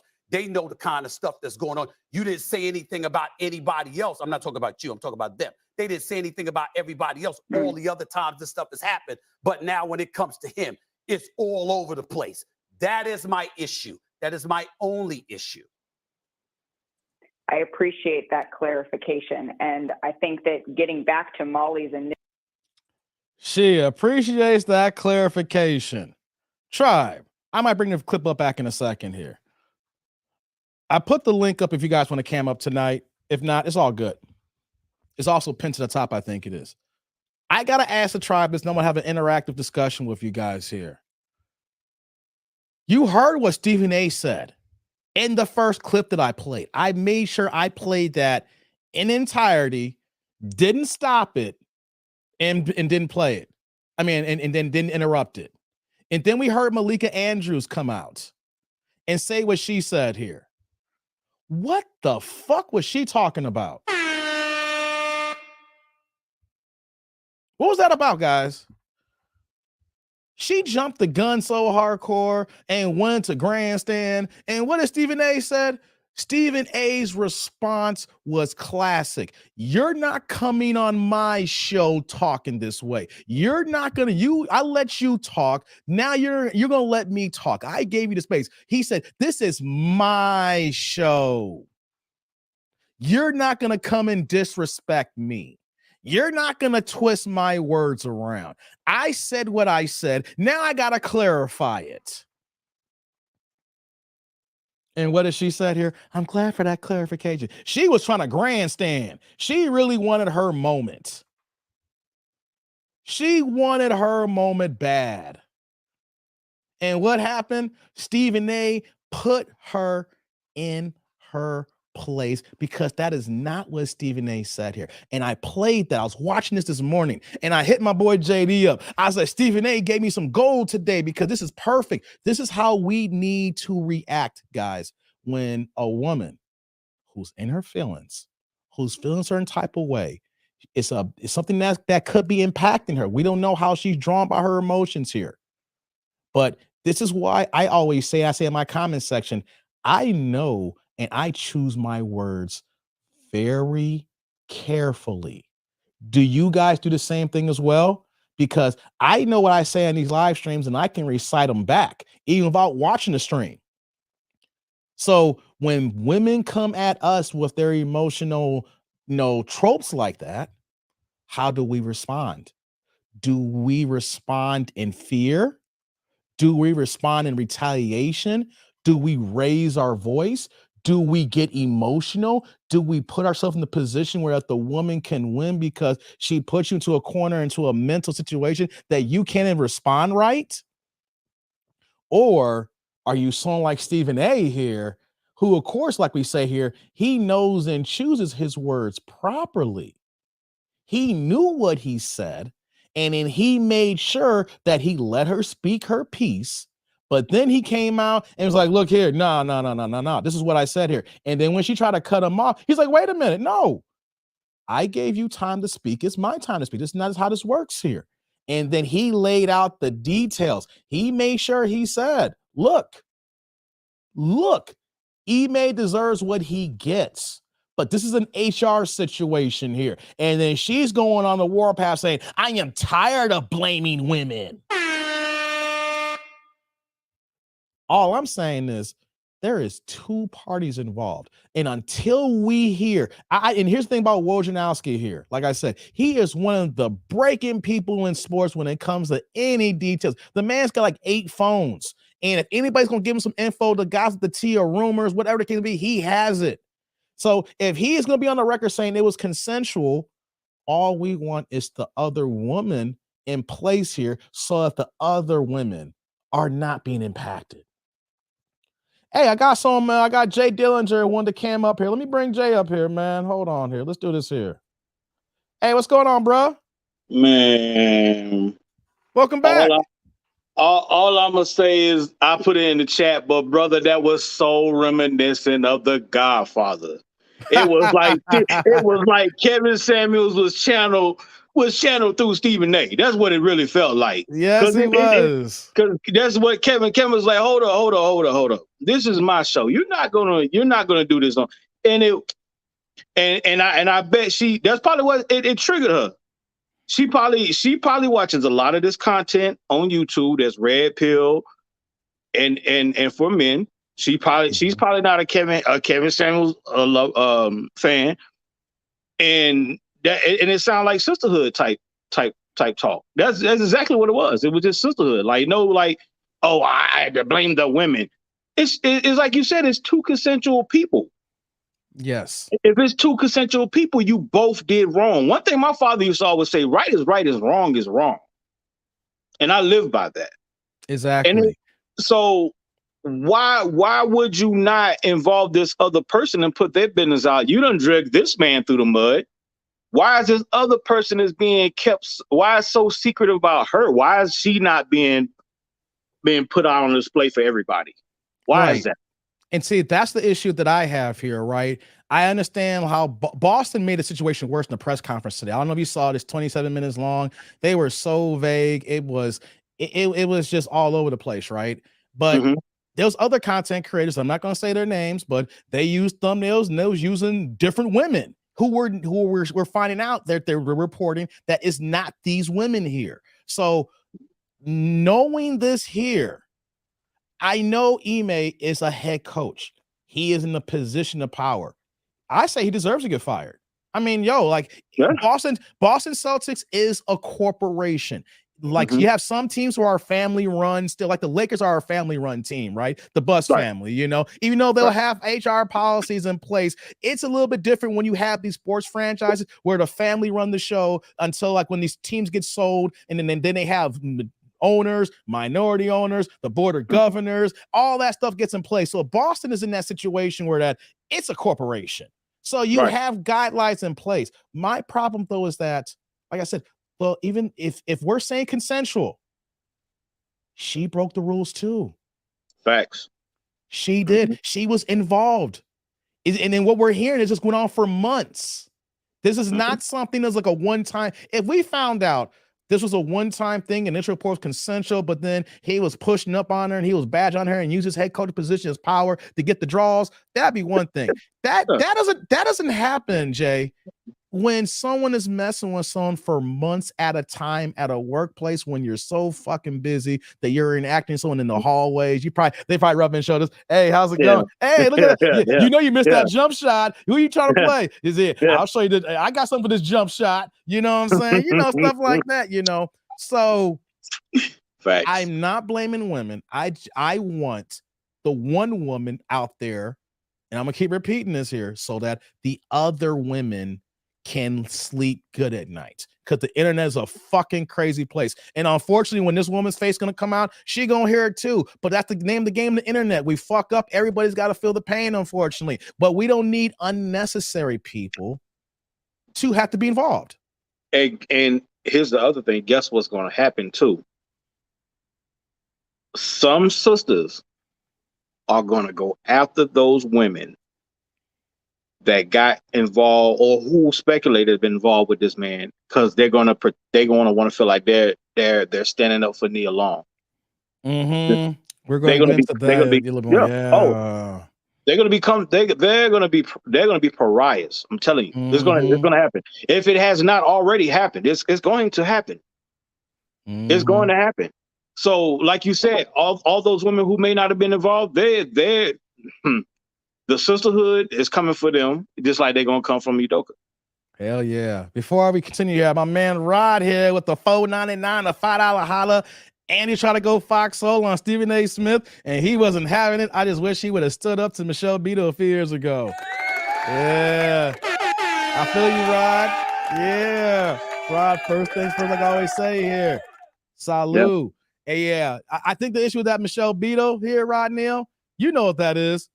Her protection, complexion was her protection. Stephen A knew the situation back then. He probably, you know what though? Stephen A probably can fight back now because he got that $40 million contract. Oh, yeah. And he owns First Take right now, and he's the face of ESPN. But a few years ago, when those contract talks come up, he probably had to fall back. But you're right, Rod. I wish you would step to Michelle Beto, man. Thank you for that $5, man. Thank you so much, man. She did try to go Fox Soul, man. That was crazy.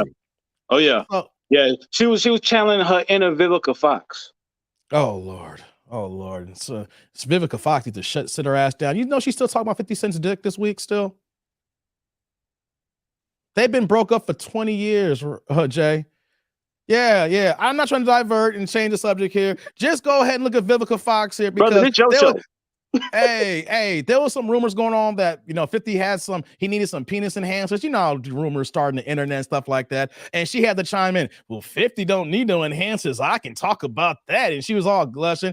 Man, she needed to sit her old ass down, still wanting that 50 Cent meat, man. I tell you, the wall is for her when she is still, after all these years, is still clamoring for that 50 meat. All right. Well, that was 22, 2003, whatever like that. 24, whatever it was. And she's still dreaming about it.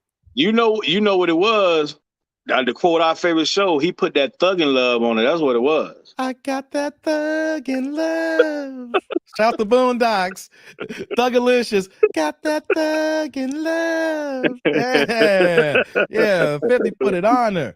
50 put it on her. What are you saying, Rod? 50 smashed like 20 years ago. He did. That's just killing me. Yeah, when you brought that up, Vivica Fox, yeah, she's still stuck. It tells you, Vivica Fox, real fast, is the epitome of women when they get imprinted and they can't let it go. 50 smashed 20 years ago, and she ain't been married. She ain't got no kids. She can't find a man right now. And 50 was younger than her. And all that stuff. And she's still talking about, just like all these modern women who may have 2 or 3 kind of guys that probably broke that back like that. Vivica, before I move on, is the case point in mind when someone lays that deed just right and she's still talking and thinking about it 20 years later. That's why she dogged him out all those years, because she loved the deed so much. She was mad at him for dogging her out. And she probably would have took him back if he wasn't 50 and dogging out the way he moved. That's all I have to say. it's called digmatized. Yes, sir. So why I still got you here, Jay? Let me just ask this question before I let you go here. How do you feel now regarding like the Nia Long part of this here? Because Black Twitter's going in saying, how dare he cheat on Nia Long? Nia Long's a black trash. She is beautiful and gorgeous. How he gonna hear from Black Twitter? We gonna let him know. No one disrespects our Nia. How do you feel about that part of the game here right now? You see my eyebrow? Yes, sir. That's how I feel about it. Because at the end of the day, I don't condone it. I don't condone it. Mm-hmm. First and foremost, but we don't know what's been going on in their household. We don't know what a type of arrangement they have. Those that are speaking on it, that are saying, "Oh, how can you do this? How can you do that?" You don't know what they got. People didn't think Will and Jada got their little arrangement they got, but they got it. Yeah. So we look at Bill and Melinda Gates. Oh, they had an arrangement for 30 years. This man is worth billions. Melinda knew about the other woman because that was his secretary and she worked at Microsoft. She knew that Bill was still messing with her after they got married. Mm-hmm. For 30 years, she knew about it. Yeah. You make a great point when people see this is another thing, though. I'm glad you brought this up because when there is a set of money that people make that the average person doesn't understand, there is a whole nother world of relationships that people do not understand. Arrangements, people just putting the photo ops together, looking the family life look good for the paper, but behind scenes they're doing what they're doing. That's why I brought the Game of Thrones reference from was it House of Dragons on Sunday? Yeah. Hey man, the one I'm a big nerd on Game of Thrones, man, dude. The boy's gay.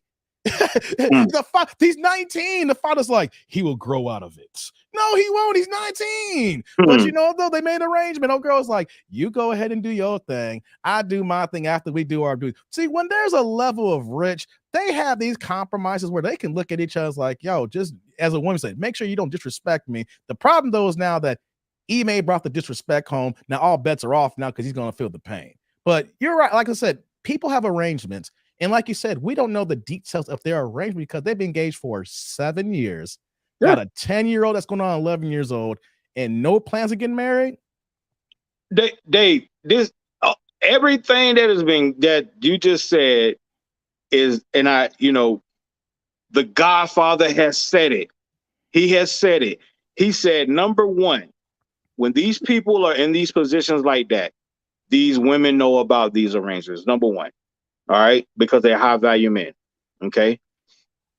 Number two, the other portion of it too is he might not even have to really deal with it. We don't know that. Because like we said, if Nia knows, she probably be like, okay, we agreed to this, but now it's all out in the public. He might not really hear about it. Because like we said, she might be okay with it. And she might still be okay with it. She might got a little boy toy on the side too, for all we know. Ime's like, yo, I got my, this way I look at it here. I got my 20 hours a day. I'm on the practice court. I'm traveling with the team. I'm in Portland, or I'm with the Lakers, going to the Lakers game. We in Miami for the Heat. We're Charlotte, the Hornets game. You know what, though? She got a boy toy maybe in LA when he's in Boston when they're doing like that. You don't know what's going on. He's like, there could be so many items that goes on in these NBA and NFL Hollywood situations. Hell, I might do a show on goddamn Adam Levine coming up, man. We heard about Adam Levine coming up with all the shit that he got going on right now. Come on, man. These rich people, it's on all. I know poor people cheat. These rich folks here, these well-to-do folks, these wealthy folks, that's a whole different atmosphere that the average person don't calculate, but we want to get emotional about not understanding the inner workings. Dave, I'm gonna do you one better. Who's to say Nia don't get off on it? Hey, man. Hey, I know we're speculating right now, allegedly. I'm just but there are situations where women, I've seen, I'm glad you brought that. I have seen and met women who love it with their man with another woman. It's like, hey, you know what though? The fact that she knows that her man is getting all these women, that just makes him more extra sexy for him to come back home because I got him locked down. All these other hoes can smash once. I got him locked down for the long term here. Yeah, I don't want him out there like that, but I know who he is. But he's mine. Remember that one old song back in the day? He's mine. You made him had it once, but I got him all the time. He's mine. Hey, I went there. Yeah, I went there. I went there, y'all. I know I can't sing. I don't care. I know I can't sing, so I'm still gonna sing. You made her have it once, but I got him all the time. He's mine. Yeah, I went there, man. Yes. But you're right though. We don't know the inner working. It could be she could have been blindsided, or she knew, or man, this is the new jump off of the month, and he just fucked up the bag. You know what I'm saying? It could be that scenario. The new jump off, and he fucked up the bag. But I mean, there's so much speculation. But like I said, it's Hollywood. So when it comes to Hollywood, NBA, millionaires, I say, you know what? Here's one thing I look at Nia Long. She gonna be all right. Yeah, because I mean, these people, like you said, these people that is up in Hollywood and they make all this money, man, they have freaky type fetishes, man. You just some of them do. I ain't gonna say they all do, but some of them do. You just never know. And then, like you said, for him to be on the road, I'm not once again not justifying it, but for him to be on a road like that, and he might not be able to get a hold of her. We never know. They could have sat down at the kitchen table and had a conversation like, look here, babe. I'm on the road this many days out the year. I can't get to you. Like, I love you. Hey, when I get with a woman, it's just me releasing. I don't care nothing about these women. I can't get to you. How do you feel about that? She might be like, well, okay, well, I can understand that. I've been in the industry for a long time. I know people that do this because she is specifically in Hollywood. She's in Hollywood. Yeah. So she sees this on a large scale. And it's the NBA too. So I wouldn't be surprised if Ime He been in the league. He bounced around. He was in Europe for 2000, all those years like that. And he's been coaching off and on since 2010. Who's to say that Ime got jumped off in different cities? He's an NBA player. Okay, he's an NBA player who's an assistant and then a coach then. And of course, assistants get a little bit more leeway because no one ain't checking for the assistant coach like that. He is 6'5" brother who is good looking and in shape, and he makes millions. Assistant coaches makes millions too, fellas. Even though on the low when he first got, he was making high six figures. But by the time he got the Spurs, we know he was making good money. And then of course, Boston paid him. He's making millions here.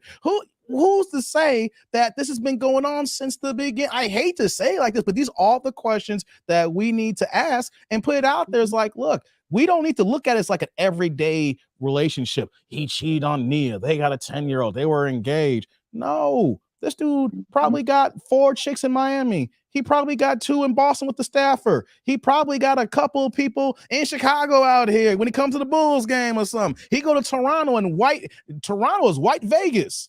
Hey man, who been to Toronto, Tribe? I'm trying to get there. I'm trying to get Vegas, man. That's all I gotta say. White Vegas. Hey, if y'all like Vegas, but y'all like that white, that's all I gotta say. The NBA. If you like your mayonnaise, this day. Hey man, besides the damn taxes, man, the NBA, hey, them players and entertainers love some Toronto, man. Oh boy, they can't get enough of it. So I'm glad you hopped on, Jay, man. I'm gonna get my man Rod has hopped on, man. I'm gonna catch you on the flip side. I appreciate you hopping on tonight, man. That's what's up. That's what's up. Yeah, y'all be blessed. Have a good night. Give a good night, Jay. Yeah, so that's my man Jay here. I'm gonna add my man Rod to the show here. What's going on, Rod? Yo, what's up, Dave? How you doing, man? What's good, man? First time talking, man. It's good to have you on the show. Yeah, man. You listen, about this situation. I'm just gonna say this. I hope the dudes that's paying attention to this, man, and just be like, look, if you out there and listen, I know maybe Keisha look good at the job with her skirt on and stuff like that. You see at the water cooler. But once you try to holler at the chick at the job, you got to understand as a man, you lose the control of that situation. Facts. Because at any point you want to end it, you on the hook because you see her in the break room, you see her in the hallway, anything like that. Ooh. She can say you made her feel uncomfortable. She don't feel comfortable. I've been there. I've been there. I told my story. You are an HR call away, even if you did nothing. The same thing when you deal with chicks, possibly at the gym. If you see the chicks out here today, they looking for a reason to expose you and put you on blast, even if you're trying to approach them in the nicest way possible. It's not worth the risk. Don't do it because it's not worth you getting exposed or anything like that. And so don't be in situations. Try to minimize situations to where you don't have any control of it. You see what I mean? You just putting yourself in a bad situation. It's just not worth it. So I hope the brothers out there, when they see a situation like this, stop getting caught up in whether or not, it's Nia Long and she's supposed to be fine all these years and stuff like that. You missing the grand scheme of what the lesson that you need to take out of this situation. And the lesson, just like the brother you had got up on the screen right there. You see what I mean? You can't. Don't shit where you eat. You got to be smarter than that. And you just got to say, hey, I don't care if she look good. I don't care if she's single or any of those things like that. Just pass it up and just find you a next one where you can have a better shot. And even if it do end, you know what I'm saying, and she don't do all that, I wouldn't want to see that chick anyway every day. You know what I mean? You want your space. You want to be able to move. You don't want to be trying to duck and dodge nobody and stuff like that. You're not comfortable. So it's not worth it, fam. So man, I've been there. Like I said, with the ex I was talking to, when I've been to the HR room. They knew I didn't. Once I broke down, he heard her story. And then when I told my story, he was a guy, and he was like, it was a white guy too, who was my HR manager. He was like, he didn't even say it, but you can see in his eye. He's like, this is some messy shit. He just looked, he was like, look, just stay away from her. That's what he told me. He's like, just stay away from her. All right. We don't need none of this here. So there's only one break room at that job. You gotta go, you gotta navigate around the break. What if I want to you gotta get lunch? You can't even eat because you see that you walk in all that energy, just gonna fuck up your day. And then it's already fucked up your day because you can't eat. Then, getting off work, you gotta see that car in the parking lot, and here's what made my situation dastardly. She was hollering at another nigga at the job after me. And she pitted us both against each other because dude had an attitude towards me and I never said shit towards him.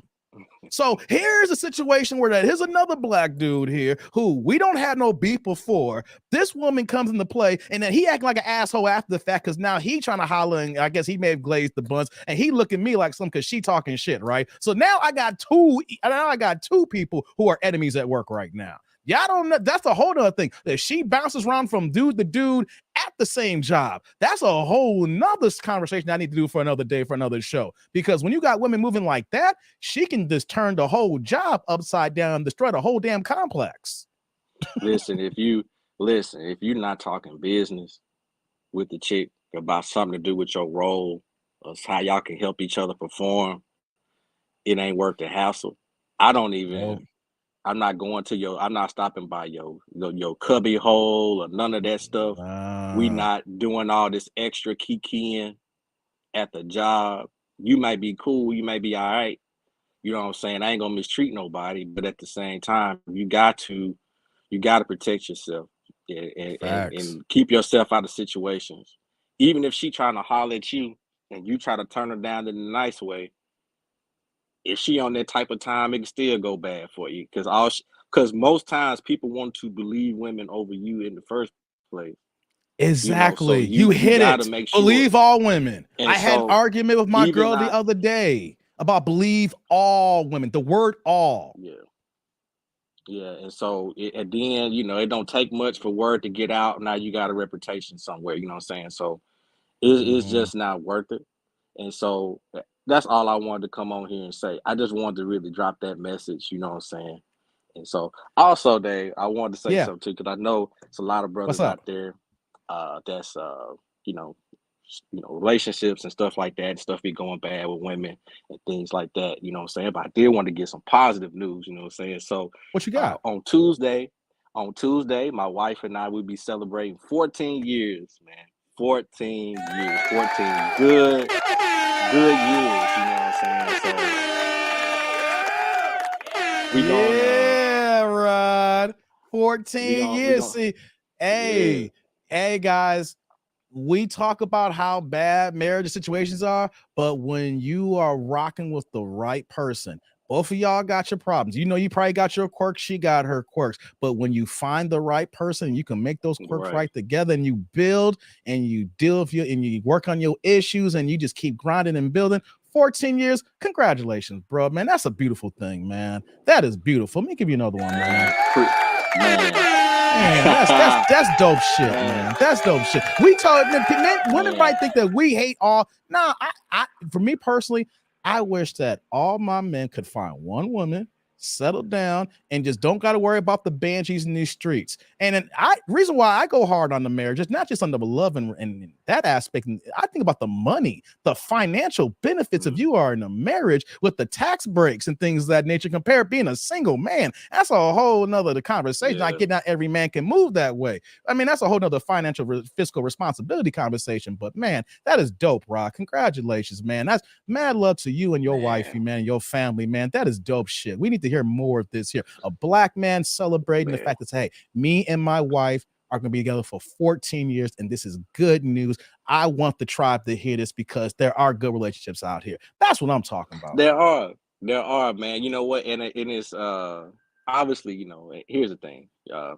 We met in college like 20 years ago. So basically half my life. And we weren't together the whole time, on and off. And most of it was my fault. I can admit that. You know what I'm saying? But I mean, but once we got right, we got right. You know what I'm saying? So my thing is that I'm very thankful. When we talking about, mid 2000s, early 2000, 2005, 6, 7, all in that range. I'm just glad that I met the person that I met, and I'm not dealing with some of these issues. I sympathize with the brothers, man, because I mean, I got cousins and stuff like that, little buddies that's coming up, and I see what they're going through, man, and it's hard. My wife and I, we sit here and we see this stuff. We have discussions all the time. We don't understand where a lot of this thinking is just coming from, man. And just like in terms of how the females think, how they process, how you expect so much out of a guy while reciprocating very little. Mm-hmm. You know what I'm saying? It's stuff like that. Yeah. I'll be real quick about this. Yeah, no, you cool, man. And when I talk about reciprocation, I want to give everybody an idea of what reciprocation looked like, right? So, as I just said, me and my wife, we met 20 years ago. We was on and off between that time frame before we got right. By the time we finally got right, we was already out of school. I was living in a different city than she was. We were 2.5 hours away from each other, right? So, Of course, I'm like, okay, I'm the man. I'll drive down there. I don't want you to be on the road. I'll come see you every weekend. Now, we went out and stuff like that. I paid and stuff. We went out to eat and stuff like that. You know what I'm saying? But every now and then, though, she'd be like, you know what? We going bowling, or we going to the movies, we going to the skating rink, something like that. I got you. Don't worry about it. As a matter of fact, I see your work. I see your investment, right? You get off work, you working Monday through Friday, you get off work, you get on the road, drive 2.5 hours, come spend time with me. I see what you're doing. Don't worry about your money. I'm cooking. See, now most chicks would be like, oh, he's supposed to come. He's supposed to do that. He's supposed to take me out because I'm the prize. She said, no, I see what you're doing, and I want to show you that I'm invested in this as much as you are. See, even though I didn't ask her to do that, she showed me who she was, and that's how the reason why she with me today. Because had I been doing all that stuff and notice I didn't mention sex, because everything that she reciprocated was much more than that. You can get sex anywhere. What I'm saying was that her energy and who she was, and she showed me that she was solid. I was like, you know what? Hey, I done seen all I need to see. Now, obviously, some other things too, but I'm using that as an example to be like, when you're in relationships with people and you got to reciprocate value, man and woman, you got to reciprocate value. You can't come in here expecting something for nothing. You know what I'm saying? Exactly. You invest little, you gonna get little. We understand that when it comes to gambling, right? When you gamble and you put in a few dollars and you hit, you only gonna get a few dollars back. But you got to invest something to get something back. So, I just wanted to share that real quick. But yeah, as far as that's dope, bro. I love it, man. I love to hear that, man. Like I said, people come to my spaces. People think that we hate women. Like we be in the chats with Drew in the morning time of our boxing talks. We come in later night. We do the red pill talks here.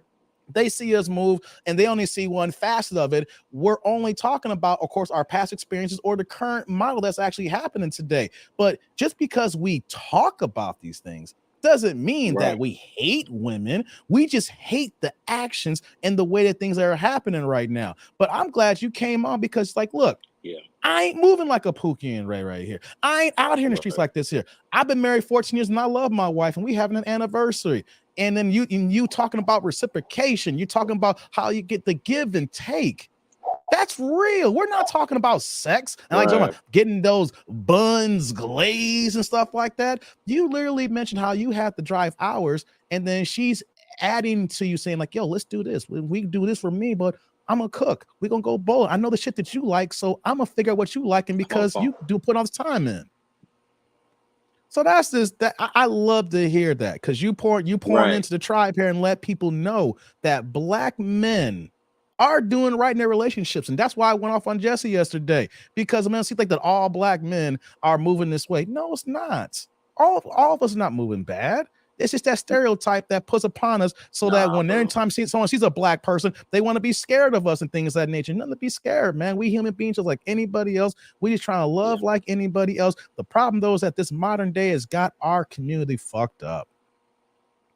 Right. And, I'm gonna say this one last thing and I'm gonna drop off. And this is directed to the fellas, you know what I'm saying? So it's a lot of content, whether it's manosphere, red pill, whatever you want to call it, right? A lot of people have some good messages, some good game. but understand that everybody is sharing their own experience, and everything that they're sharing may not be for you. So what I'm saying is this: you take the things that people are saying, right, and you mold it. You basically try to gear it around your personality and who you are. So then when you meet the woman that you desire, that you authentic.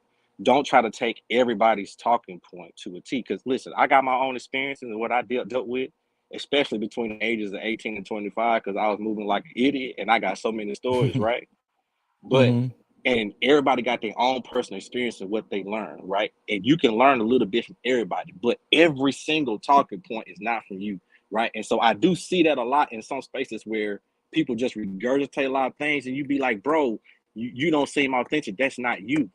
You can learn some things and be smart about how you move, but just make sure that you authentic, because everybody accept a different type of woman. Everybody got a different type of standard, right? Yeah. So Right. just take some nuggets and take some nuggets and make certain things your own and mold it to fit you. So then when you run into a woman, you being authentic, right?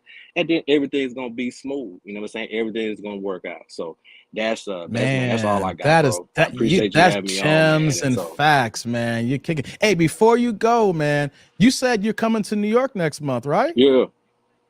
Hey, what time you flying in? What day you flying in? I'm going out there. I'm flying in Friday. I'm gonna be in. I was gonna stay downtown Brooklyn, but I ended up getting a nice little interesting little situation in Manhattan. So I'm gonna be about a Oh, block away from I'm in Times Manhattan Square. too.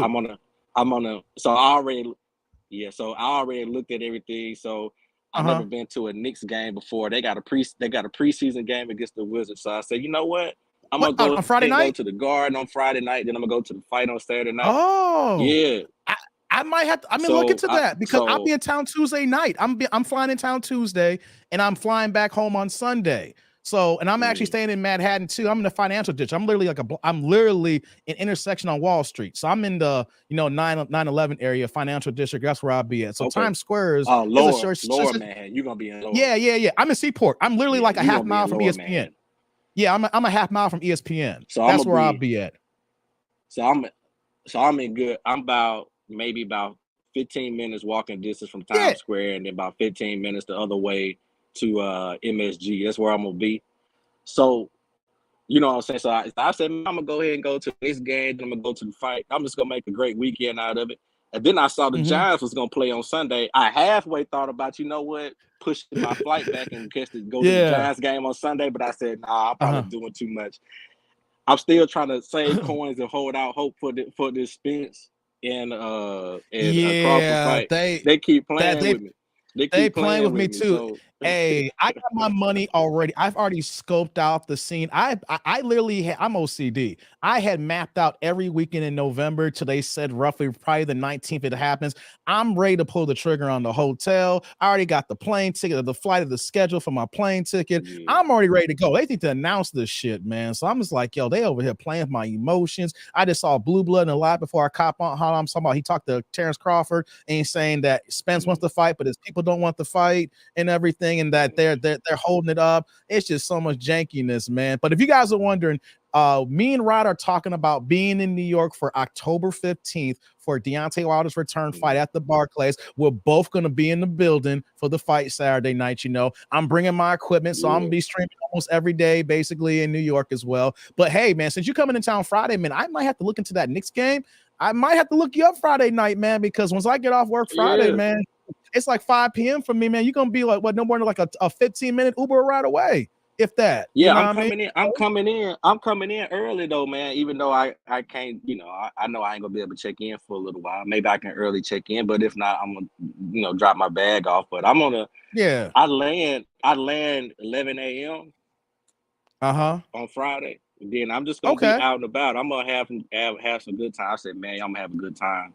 You know what I'm saying? So, yeah. We should link up Friday night, man, because we're gonna be at the game and it's a weekend, you know, and the fight's not to the next night anyway. So yeah, we're gonna have to congregate, you know, and plan some things out of a whole bunch of people. I know that Drew lives out there. They got a whole block of seats, you know, for all of us. It's gonna be down with Wilder's team and everybody on YouTube and stuff like that. So yeah, we're gonna have to figure some things out in the next 3 weeks here for like that Friday night or something, man. Yeah, you know what thing you mentioned Drew, right? I remember this was last October, when we was out there for Wilder and Fury 3. I met him and a couple of the brothers out there, man. And so, you know, and outside of that, you know what I'm saying, we all hung out and stuff like for most of that weekend. It was great, man. Like Drew stand-up dude, man, you know what I'm saying? So you know, obviously the fight didn't go the way we wanted it to go. Yeah, stuff like I that. know. But man, I mean, like everybody had a good time and stuff like that. So whenever he, you know, had the situation, you know what I'm saying, with Tay Jones and the tickets and stuff like that, man, I was all over that. You know what I'm saying? Yeah, it was, you know, it was all good. But no doubt. Man, something just popped up in my mind though. What's up? I had a nugget for the ladies. You know what I'm saying? I had a nugget for the ladies because me and my wife sitting here talking. We was watching every now and then. We sit here and watch this show that's on TV called Ready to Love. Right? They got like this. Oh yeah, Ready to Love. I did a reaction to that. I did a live stream on that a few weeks back in the first episode. I saw that because because there's a YouTuber who. Okay, yeah. Well, it's not on. It's not on now because our own network. I had some copyright issues with that one, so I'm trying to figure out some editing so I can do another reaction to it. But yeah, I did a live stream for like the whole episode 1 and stuff like that because there's a YouTuber on there who's down with the Lapeef network. Yeah, she's on the show. I seen that, but no, you know what? That's it's on tonight. Actually, I'm gonna watch it after I get done here. Oh, after the fight, of course. That's our guilty pleasure for That's our guilty pleasure for Ratchet TV. So we've been watching it for a few seasons now, right? So here's the thing, like, and we see women how they ask questions and stuff all the time, and sometimes dudes don't want to feel like they always in an interview, right? Whether you are trying to have these shows like this, or you trying to have a single mixer, dudes don't want to feel like they always. You know, you asking them 3,000 questions because you're trying to figure out what can he do for you. A lot of times, you just have a genuine conversation. You can find out a lot. Dude's willing to share, right? Just say, for instance, like we talking about the fight, right? Just say if I was a single man and a woman, she want to know what my interest is and stuff like that, and I'd be like, you know, I like football. You know what I'm saying? I'm really big on college football. I love boxing. Then I start going into how me and the fellas travel and stuff like that. You know, we go to the fights and stuff like that because I mean, you know me, I go to fights, you know what I'm saying? Right. So I go to 2 or 3 fights a year to these places and stuff like that. So now you already know, okay, well, you know, these things ain't cheap. He getting on the plane, he going to the flight. You know what? He know how to budget. He know how to manage his money. He at least make a little bit of coin. Now you know he makes some money without him just directly telling you. Now you know he know how to plan and budget things. Now you know how he like to move and shape. So you know what his interests are, but he done told you 20 other things beside that. But sometimes you don't pay attention. So you ain't got to come in there giving the impression that you trying to figure out whether or not he makes 6 figures or whatever the case, just so you can try to just have a genuine conversation. And you talk to and actually pay attention, not be on your phone. Not try and take a picture of your damn food, goofy stuff like that, and really sit and pay attention. Because a lot of people don't talk. A lot of people don't really pay attention to what folks be telling them. And you can kind of piece some stuff together and be like, you know what, okay, I understand. He like doing these things like that. You know what? But hey, you know what I'm saying? Just a couple of nuggets, you know. I gave one. I hear that. Hey, that's my guilty pleasure show too, as well. That's why I react to it. Too, you know what I'm saying? So, yeah. I feel you. That's a guilty pleasure. You know, Joy, what's name are getting married, right? From last season. Joy and the big dude. Joy from last season. They're getting married. He proposed this week. I was sitting out here on the patio just while you was talking, and I was telling my wife it came to the door, right? And I was just like, I'm still on the thing, right? And she was showing me that on the phone that from last season. Yeah, she was showing me. Yeah, because I think that lady was. Didn't she like she like to travel a lot and stuff like that. That lady, yeah. She's a right? singer. She's a think singer. She does marketing. She yeah, does like, she you like know, travel. yeah, She but like going to Mexico and stuff. yeah. She But he like going to proposed this Mexico and week. stuff. Yeah. Okay, Mexico. I well, remember she you know mentioned that. what? Yeah, Good for he got down on one knee, good man, for and them. gave her that rock. Good for them, man. You know, a lot of them people when they come back to reunion shows, man, I don't even know what they be talking about. They just be arguing, and Yeah, just be relationships just go ratchet. south. I don't know Hell what you yeah. can learn about somebody. I don't know what you can learn somebody in, I guess, a 8 to 10 week span. It take a lot, man. I don't know. One thing you could they be learn asking of for a how lot in good 8 to her 10 sex weeks. game I think is.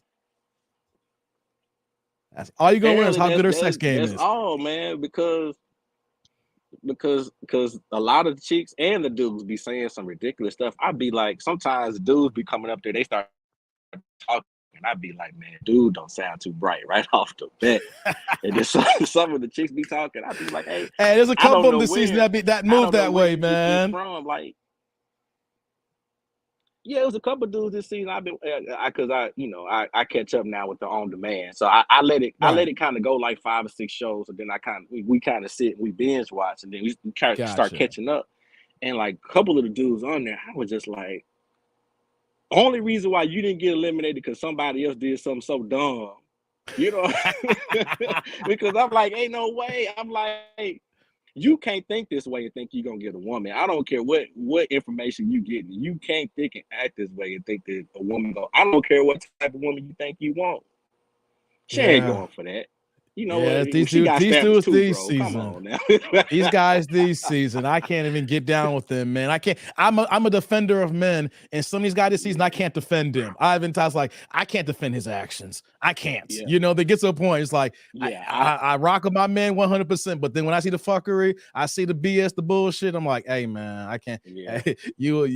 I see why you single at 44, man. The way you talking to ladies like that, man. I'm not trying to say 40 for men, but the way they talk to women and they're 45, 48, 50 years old. It's like, yeah, I know why you single now, bro. You at the end of the day, you just can't talk to a woman the way you talking to women. Some of these dudes like that on the show, man. So yeah, it's a guilty pleasure for me too. Like literally, and this goes again, people have forgotten the art of communication, right? And obviously, you know, I mean, listen, I'm 41 years old, so we talking about in my early 20s and stuff like that. We barely got to the point to where we, you know what I'm saying, we had cell phones and stuff like that. You remember when you had a cell phone, you was getting charged 10, 15 cents for text messages. You wasn't just texting. My first phone was $19.99. I remember when I got that goddamn phone. I had got a mailer. My mailer came from MCI. That's how old I am. My first cell phone was from MCI, y'all. Who can say that? I had MCI. Yeah. Like a lot of and of course, if you remember that, if you rock with that, then you automatically know. You talking to somebody, you be like, man, listen, don't call me until after 7 o'clock when my nighttime minutes kick in. Oh, you know see, 7 didn't kick in for me later. It was 9 p.m. at first for me. I had to graduate to 7 p.m., baby. What, you had an all-tail phone or something? What you had? No, I had an MCI. They was going to give it nice, and they had the nicer at 9 p.m., man. Okay. I was like, oh, man, don't call me till 9:01. That's when I'm answering the phone, baby. 9:01 on weekends. If it's between 7 and 9, I only got like 300 minutes, man. You tripping. You should have had either that Sprint or that Razor phone or that singular wireless before they went down. I got the Razor 02. I was rocking the Razor 02, baby. Come on now. Oh, man. But my point was that we genuinely had to learn or know how to communicate with people. You not be afraid to get turned down. Everything wasn't gonna go your way. You had to go ahead and drink your glass of courage or whatever it was. Approach the chick, risk getting laughed at or whatever. You know what I'm saying? And take that on the chin like a G, man, and then bounce back. But it seemed, like the art of communication between both of us, you know, men and the women, is gone, right? They just gone. Nobody knows, or nobody seems to understand how to have a genuine conversation and talk to each other without, you know, even if when you don't agree, right? Like people, all the shouting and over talking and stuff like that. Cause see, that see, that's the thing right there. Like for me, right, as far as like arguments is concerned and stuff like that, out of the 14 years, we only really not had like 3, and that was early. Like, interesting. That's good. We learn how to, we have, disagreements. Yeah, right. That's gonna happen. Of course. We talking about arguments. We talking because we got about fights. Respect. Yeah, there's a respect factor there. I'm not gonna call out her name. She's not gonna call me out her name. We're not gonna say stuff we got to come back and take back and be like, man, right? Where you saying something demeaning and derogatory, trying to win a fight, and she be like, dang, that's the first thing you think when you get upset. You know what I'm saying? Well, because you can apologize, she forgive you, right? But she ain't gonna forget. Mm-hmm. So you gotta know how to talk to people, and the chicks that as soon as they get mad and bitch ass this and all this stuff like that, and they start pressing those buttons. And see, that stuff, it's not gonna work. If I'm dealing with a lady and she start talking to me that way, the relationship automatically over, because I'm not finna go back and forth. I'm not finna argue with you like that, right? I'm not finna go back and forth with you like that. We can disagree, and we can talk to each other like we got some sense, like some adults. And we can come to a meeting of the minds. If you feel like you need a couple minutes reference, a couple minutes to cool off a little bit, so you can come back and talk to me like you got some sense. Okay, cool, right? Because I'm not gonna disrespect you, but I'm not gonna tolerate foolishness. And so we always been on that same page, respect factor, right? So even though, like, when I get around the fellas, I may cuss a little bit, stuff like that. When I'm at home and stuff like that, wife and kids, stuff like that, them words don't even come out. Don't even think to come out. We having a conversation. Words like that don't come out. Because of a respect factor there, I'll be like, I respect my wife. She don't talk to me like that. She don't say no cuss words to me.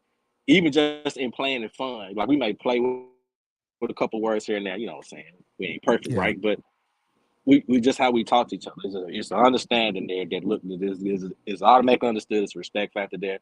He's not gonna tolerate that. And hey, listen, I'm not gonna talk to you that way. You sure not gonna talk to me that way, right? Right. And it's a respect factor there that people don't have for each other. Like, how you meeting somebody for the first time, and maybe you don't agree with something, and you on panels over talking, yelling, cussing at them, and calling all sides. I'm like, man, that's why a lot of panels. Like, I can look at them for a little bit, but it's hard for me to stay on them because the dynamic, the back and forth, and the constant disrespect, the constant over talking, the constant yelling, it get hard, bro. I be like, dude, nobody. I thought about doing a panel show. I start off doing a panel show. They don't work. I'm good on that. I'll bring 1 or 2 people at a time. This is my what you say. I don't get down with that. It's all that communication, the back and forth. No one hears anybody, and then of course the internet. The way people don't realize that you're arguing. Every third or fourth word may get chopped out when both people are talking, so no one's actually hearing each other, and you're just watching people just arguing just to be arguing at that point. Yeah, too many. Well, you know what? Some things you can tell, man. Like, you can't, like, some people you can hear them say some stuff. You be like, man, you can't be serious. You just, maybe he or she is just trying to go viral or something. I don't know, man. Because it's just like some of the stuff just be unnecessary, and it's hard to, like I said, a little bit. And depends on who's on too.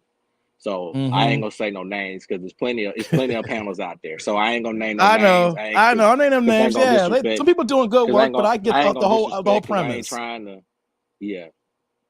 ain't trying to call nobody or disrespect nobody because this panels I do watch, but there's some I'm like, yo, man, this is too much. You know what I'm saying? I hear so you, man. I hear you. Yeah, I mean, so yeah, if we gonna fix something for just brothers and sisters in general, whether you want to travel or not, man, that communication piece and how we talk and treat each other, man, that should carry you a long way right there. Man, Rod, jumping bars. I mean, it ain't. I mean, because if that don't get fixed, because like, listen, right? I know a lot of the brothers, right? We have the talking points, fit, feminine, friendly, stuff like that. This is my opinion. In my opinion, I believe that dudes would at least compromise on the fit part just a little bit if it was within reason. I ain't saying 5'4", 350 pounds. If she 20 pounds, 25 pounds overweight, 4 to 6 months of discipline, right? But if she got a bad attitude, you ain't got no peace. You can't fix that though. That's hard to fix. No, you can't fix that attitude that's been set in stone for 20 plus years, whatever like that, man. That brain that's set in stone, that hard-headedness that makes soft butts, you can't change that. Yeah, and so you can't fix that, right? Well, that's not worth you trying to fix. Let me just say that. Right. That's a headache. You can't change people. If she got a tendency to make bad decisions where you always, when you're not around and she messing up, or she always doing stuff, putting you in situations where you always got to clean up the situation. No, man. She got to be able to, you're not around. She can't be doing something that's putting you in a deficit, man. You're not a babysitter. Right? Right, so, man. So you can't, so those type of things like that, man, so that's what I'm saying. And now, obviously, what I'm saying, now people may be like, I ain't compromise on the fit. She got to be all the way and say, okay, cool. If that's what worked for you, fine. But even like for me in my personal experience, that's kind of like what I mean. And I'll talk. Whatever. Right. Here's the thing. I'm a little bit more lenient on that, right? Because I got 20 years in the game and stuff like that. My wife, she done had a couple kids. We had them later on, like after we turned 30. We was supposed to have a middle child, right? She ended up miscarrying that. That was tough, right?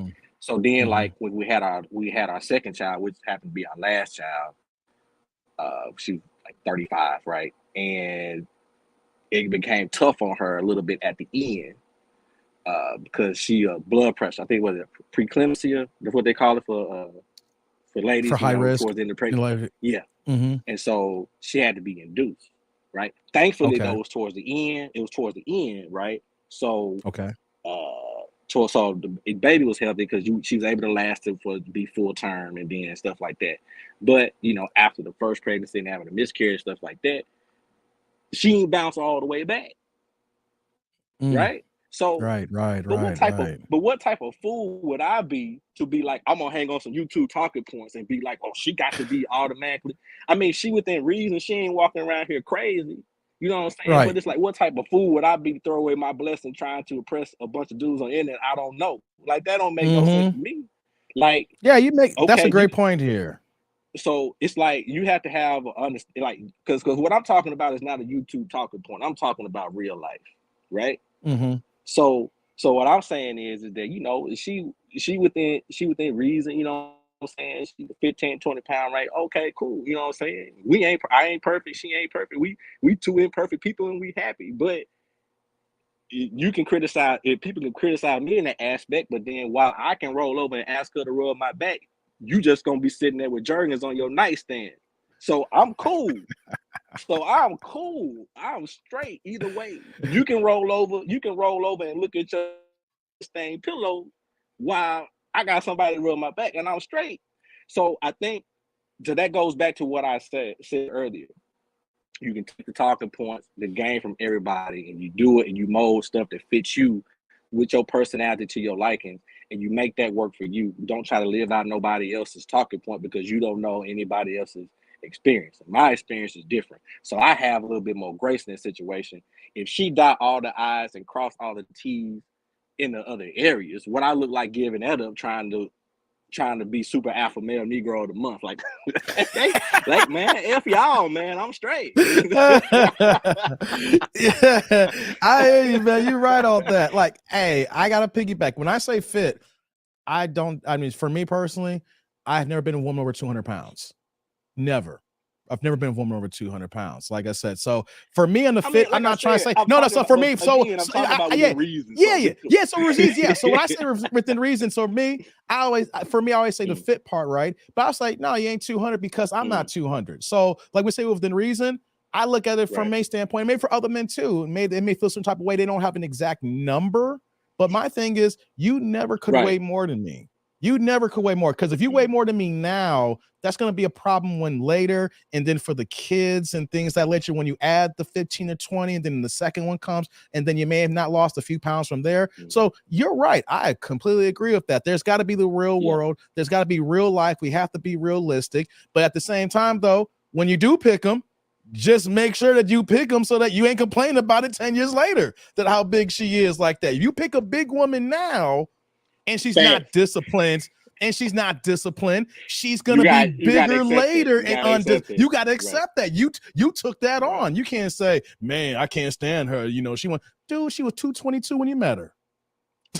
You know what I'm saying? So we got people who complain about certain situations. That's foul right there. You got to accept it. But if you single, you know, and then you're looking for one, okay, yeah, she may not be $130, but she $150 and she holding it right, you know, and then you kind of work with it there, you know. So, you know, of course, heights vary and things of that nature. So I'm glad you brought that up. When I say fit for me, it's never like, oh, you got to be supermodel. I've never been the type that like the supermodel. I only dated one girl who was a size 0. That was a long time ago. I never dated a size 0 ever since. You know, so yeah, you're right. People got to be realistic in the real world about the women that you're going to be dating, things of that nature. And then when real world life happens, when years come on, and then when gravity kicks in for both of us, male and women. Yeah, you know what? I remember this back in my, you know, in my earlier days, right? So I think every chick I've dealt with, right? They, you know, you know. Slim, thick range, stuff like that. You know, always with good shape within reason, right? It was only one girl, one girl I dealt with that was like really super thin, right? And I was the most miserable with that person because of the way she acted. It wasn't because of the way she looked. So listen, that's why we always hear the term like, and you know this to be true, Dave. That's why we hear dudes say all the time, she can be a 5, but she hitting everything else. I would take her over the girl that's an 8, but then she a headache, right? We've seen dudes say this all the time. So we know that to be true, that if she at least within reason, and you ain't afraid to take out in public, right?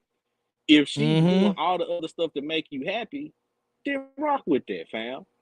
Because even if she 5'6" and weigh 140, even if she 5'6" and weigh 140, what good does that do? Is she a freaking headache, fam? It don't do you any good if you miserable. That sound like one of my exes. Said, everything is within reason. That's like, yo, she was a baddie. Some guys might. I don't put my business street in my exes. But if people know the one ex that I would talk, I have a couple of exes, right? She a 9 or 10. I ain't making this up. She in the game. She in the entertainment industry. She bad. She fire. But man, we just disagree. We just disagreed, and you know the disagreements were, for me, it's like, yo, this is just, oh my god. And she probably said the same thing about me, because I know I could be an asshole. I ain't gonna front. My word is my bond. I'm an asshole down. But she was an asshole too. You can't have two assholes in the game. Woman can't be an asshole, and the dude's an asshole, man. So you're right. Like, she was bad. Like, you know, everything you could think of. But you know what though? All the other miscellaneous things, man, if things can't be happy in that standpoint, you know, we can click on so many things, but there's those miscellaneous things that just not going to complete the case. You're just wasting your time. Just because she fine, man, don't mean she fine for you. Yeah, that's true. Hey, man, did you see I don't know. I've been busy the last couple of days. I missed the last few of your shows. Did you see, or did you cover the thing? I think it was on MSNBC, where the lady was up there, had Roland Martin and a couple other dudes on there. I had planned on doing that. I just haven't. I didn't touch that one. I had planned on touching that. I thought about it. I had the clip and everything. I didn't feel passionate enough for me to talk about it for 2 hours. Like, I could do it, but I just didn't feel like. I was like, another Kevin Samuels beat down by her, with the media and black women in the press, because they want the vote, the blue vote coming up with the midterms here, and they want to categorize everybody. She wants to say, you Kevin Samuels supporters and you guys thinking like this here, come out and vote, blue. But but at the same time though, in Atlanta or anywhere else, when you make those declarations like that, you got to give the voter what they want. You want black men to vote blue, and black men are clearly telling blue, what the fuck you gonna do for me? You're not doing anything for me. You're doing something for my wife or my daughter or my girlfriend or my boo. That's dope for one half of the relationship. But what about me? What about the black man? So when I heard her bring the Kevin Samuels talking point, it was like, you really just shit on enough black men to say, fuck you. in Atlanta. I mean, literally, I just had a bunch of dudes say, fuck that shit. I ain't voting because of that now. You know what I'm saying? Or I'm not voting for this candidate because of that now. You know, it's just it was just it wasn't. I definitely don't think it was a good look. And listen, I'm not gonna tell anybody who to vote for. I ain't gonna argue with which person is the best out of the other. I ain't finna get into all of that. You know what I'm saying? You whatever. But don't tell me to vote like because because, right. You know? Right. So whatever's in your best interest for you, then do that. But what I was getting at is that they setting it up to where if Abrams don't win, right, you know who finna get blamed for it, right? People who me and you, right? Me and you. Right. Black men. That's the part that that's the part to where I had the issue, is because, because first she started off saying that, she wasn't trying to really disrespect the black men, but then she went on and just started disrespecting black men and all stuff like that, right? And so, but then it's like, all this stuff like that, and you taking that approach because I guess that she's not really doing as well as they want her to be, right? So they need us, but they don't need us. You know what I'm saying? So it's just like they tell us that we don't need a man. They tell us they good all by themselves. They're strong and independent. But at the same time, though, you need us for the voting block to get y'all into the office that you want. And it's like, what are you offering us here? What are the talking points? What are the policies? What is the law reform? What is the monetary and fiscal values that's being applied here? What are you doing with the police, the fire department, miscellaneous things? I haven't heard now one of these goddamn things from any of these politicians that's trying to come after the black men. Really? Everybody from blue. I'm not telling y'all to vote red. I'm telling you I'm an independent right now. I have not seen anybody blue who came at me has even gave me a goddamn policy. And this is someone who works for the government.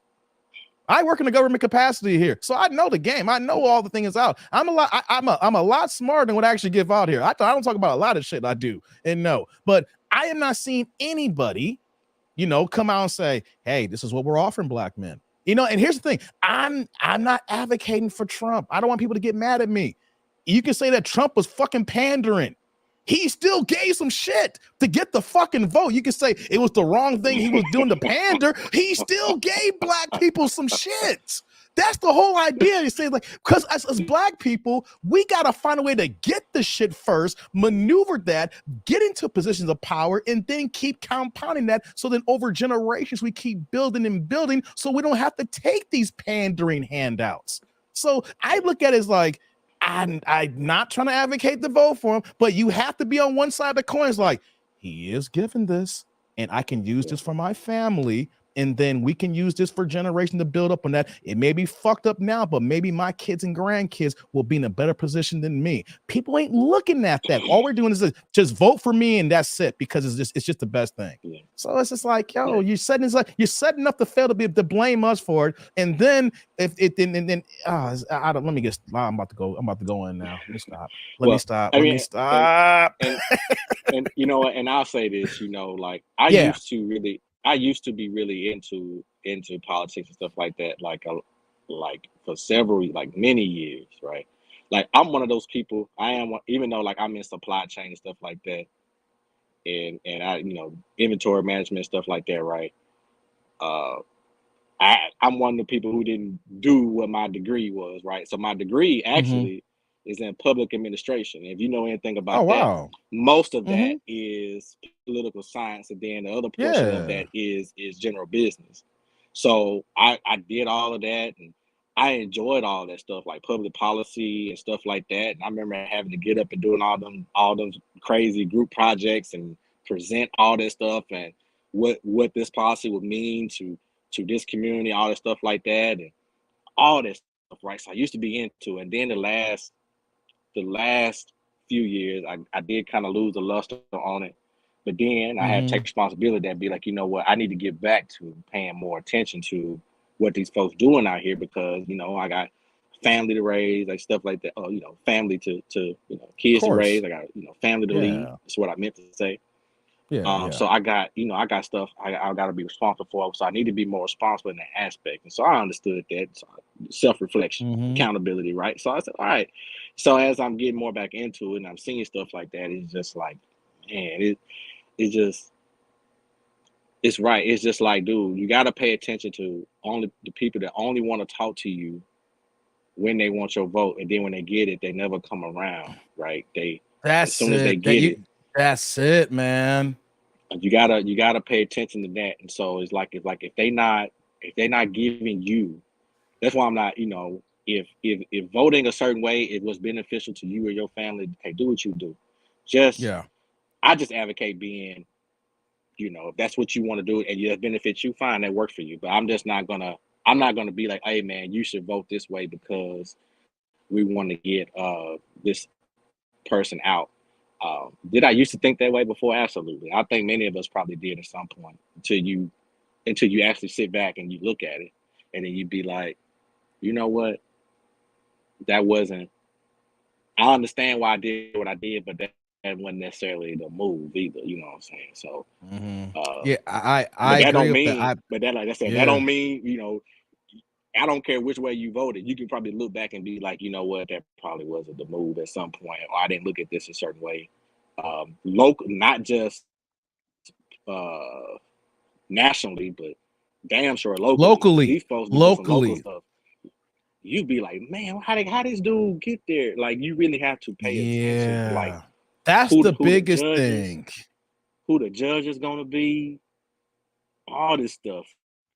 Fam, this is my final point on this, Rod. I'm glad you brought that up because I tell people this all the time. Fuck the national election because, the president can only do so much. It's only be national policy that you're not going to see down the line that trickles down to you. It's not going to impact you as much here. It's the locals. When I talk about your police, your fire department, your judges, the sheriffs, just I go see you go down the street and you see that fucking pothole there. And you wonder who's going to fill that fucking pothole and shit like that. You know what I'm saying? You're looking at all the empty businesses that maybe happen. You're wondering, is the mayor in town going to fill those vacancies out? Or you're wondering about if you have foreclosures high in the area here, what are they doing to bring people into those homes to make the area look better? Miscellaneous like that for local taxes is why you vote. Who cares about the president election? What you care about is the mayor or your town, the sheriff, all those miscellaneous things that you are impacted day by day. That is so huge. And people don't want to vote, especially in the midterms here. This is when you want to vote the most here because this is impact your day-to-day life, whether you're in the suburbs, Chicago, whether you're in New York, or wherever the case may be here. People don't even realize that. Like, your day-to-day is impacted more than who the goddamn president is. Go to that midterm. Before you do that, look at the ballot. I've been getting all the stuff recently, reading who's on my ballot, who is sheriff. I'm seeing all the signs out right now, seeing the women who are running, seeing the men who are running. I'm trying to see how that's going to apply best for me in my neighborhood. I'm seeing schools where they're consolidating schools right now, and then the fact that they're they try to make the classrooms bigger. My daughter started kindergarten. I'm like, okay. I could be in this house for 4 or 5 years right now. They're going to be closing schools and go to another town now because of my tax dollars is not moving to the point where they're closing down schools and she's going to be in a bigger classroom when she gets over. Fuck that shit. I got to move somewhere where the classroom size is different, or I got to put her in a private school. People don't look about that with your local elections, with your local taxes and how that goes. The schools, the teachers, all that stuff goes into play that us in the Black community don't talk about regularly until it comes down to the midterm vote when they want us to vote. But then they ain't even talking about these items here. They just want the vote. Yeah, that's one of the things. Like, when I looked at me and my family, we moved here. We moved to Houston 7 years ago, right? Mm-hmm. That's the one thing we looked at. You talking about school dishes and stuff like that. You're like, man, you want to make sure that you in the right spot. To, like, if I got to drive a little bit further to go to work, then so be it. But I need to make sure we get you, both our girls, right, in the right spot to where you get one where you somewhat safe, or appear to be safe, I guess, to say at least. Stuff can happen anyway, but at least a better chance to be safe. Then you want to, the school system, stuff like that. You want to understand what their curriculums and stuff are, and what they pushing in the schools and stuff like that. And whether you got them in whatever type of school district or Don't matter if you feel like it's a good school district. You as a parent, you got a responsibility to see what's being taught and making sure that you putting your imprint on them. I'm telling you, I've seen this new math stuff they got thrown out here. I'd be like, look, stop all man, this my nieces and my and do it nephews, like that this. math. I was I'm like, hey, I was like, I'm getting a damn tutor for my daughter. I can't help you. And I'm a numbers guy. Me, if I told you what I do and stuff like, yo, you should know. I don't know this new math. This new math, I'll fucking drop out if I had to go back to school nowadays. You got to get me a damn tutor to work with these kids are doing now. Man. No, I took calculus. We both. Yeah. Like I went on and that's the funny thing too, because with inventory planning and stuff like that, right? Like I do like forecasting, like demand planning, forecasting. That's all I look at. Numbers and stuff like that. Numbers, right? And planning for this 6 months out, bring this in, this thing. Everything is based on timing, right? But the thing is that I had to Google, I had to YouTube and figure like how are they doing this, right? So then I can, because I understood at least like, okay, you got to show your work in class, so you at least got to do it this way. So I'm gonna learn it. I'm gonna pick it up. I'm gonna learn how they doing it. Then I'm gonna show you, right? But then you got to understand, as you get older, you ain't gonna got time to draw all these little crazy T charts and crap like that because you just wasting time. So I'm gonna show you how to do it their way so you can go ahead and pass the class. But now after that, you're gonna still sit down and learn how I need you to learn so you can pick it up just like this. So you ain't behind. While other kids is still trying to do it this T chart way and take 30 minutes to solve one problem and crazy stuff like that. Look. You better learn how to memorize some of them multiplication facts and keep going. We ain't got time for all of this. You know what I'm saying? So, right. Look, hey, Rod, I'm about to get off this thing with you, man. I didn't know we was going this long here. It's almost a 3-hour stream, man. It's been good talking to you, man. I look at the clock here, like, yo, I literally planned like an hour and a half show, and this is going on 3 hours now, and you've been on for a minute, and this is a dope conversation, man. I know. I've been sitting out here on this patio. It's nice out here, but a couple of mosquitoes don't pop me upside the head. I'm like, damn, I have to leave you alone and go back in the house, bro. Hey, dude, get safe from these bugs, man. It's all good. Hey, you can't get bit up, man. I'm gonna let you go. I'm about to close out the stream. But hey, Rod, thanks for hopping on, man. We're gonna be talking again as I see you in the comments every day, and it's also on the other YouTube channels, man. But thanks for hopping on, man. I appreciate you. All right, be easy, Dave. Hey, you be good, man. Yo, that's my man Rod here, man. Hey, Rod dropped some jewels for us, man. That was dope to have Rod on the show, man. I talk to him every day when I go to Drew's YouTube show, Drew Triton, on the boxing show. So yeah, man, that's what's up, man. So we're gonna go ahead. I'm gonna get to some of these comments, guys. I know I was talking for a hot minute. Hey, before I forget here, I got a $10 Cash App from Quicksilver Transportation. Oh, it's from Quick. Okay, Quick. Yeah, Quick 504 with the $10 holla in the Cash App, man. Thanks, Quick. You know me going to supers. I appreciate that. I didn't forget about you. I have it on deck here. I announced all Cash Apps and supers here. So thanks, Quick, for that $10 here. And also, before I move on, I got the Bronze Geek with the $4.99 here. That dude named Dave. I like the video, folks. Yeah, y'all pouring into your boy, man. We going a little bit late here. I'm going to get out of here in a second. I'm going to get to the rest of these comments because me and Rod were talking for a minute and Jay was talking. I don't want to forget y'all comments before I go ahead and watch this ESPN boxing fight tonight. But guys, don't worry. I got a live stream planned for the next few days. All right. I actually got another idea. I just thought about something here. I got a live stream planned for Saturday. Let's see now. I got a live stream for Saturday. I got a live stream for Sunday, and I got a live stream set for Monday. I'm getting the content together here. I'm being more concise and being more deliberate in my planning, not just winging it. Guys, if you want to be successful in your YouTube career, it's about consistency in planning and know where the people can find you at. I'm here every day. So let me get to these comments here. But I'm glad y'all been rocking with me tonight. I know it's a Friday night and y'all probably glazing buns somewhere, getting it in. It's a Friday night, kicking it, but y'all rocking with me. So that's what I'm talking about. Thank you very much, man, for that $5 holla, man. Like the video. Like the video. Let me see what y'all say in the comments, man. Hold on here. I like this. Niggas cheat, but black men don't cheat. Bronx King. Hey, you killing me, man. Hey, you a wild boy, man. Oh, man. Who else let me look at some of these comments, man. Y'all playing here. What'd you say here, Keith? Go to the game, Dave. You deserve the time put in that work. I might, hey, Rod, I'm glad you told me about that. I might have to go to that Knicks game, that preseason game. It ain't gonna take that long. I just gotta hop on the train or hop on an Uber.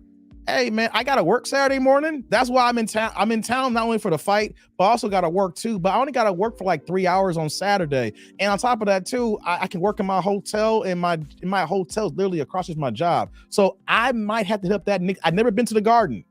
I've never been to a Knicks game. I've been working in New York for 7 years and ain't been to the Garden yet. I mean, to a Knicks game. So yeah, we might have to pull that one off, man. No doubt. Yeah, I might have to look that up after the fact. Hey Jay, Rod says your Rod favors Steve Harris. Okay.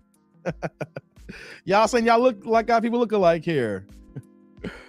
Are we watching Boston Legal? Oh, Lord have mercy. Oh, what else we got here? I'm looking at the rest of these comments. I can't forget about y'all. So we was talking. We had a good conversation here and everything. Let's see here. What are you saying here, JQ? That's right, man. Facts. No man should never take any disrespect from no woman, no matter who she is. Never. And here's the thing, guys. If your lady does that to you, and if she is your lady, she don't respect you. That means that depending on how you feel or how she feels, that relationship is close to over or it's already over. Both of y'all ain't realized the expiration date yet. So true, man. So true. Let me see what else I got here, man. Man, all these comments, y'all are going in hard. Let me refresh it again. Here we go. That's right, Sheila. If you ugly on the inside, you ugly on the outside. No doubt.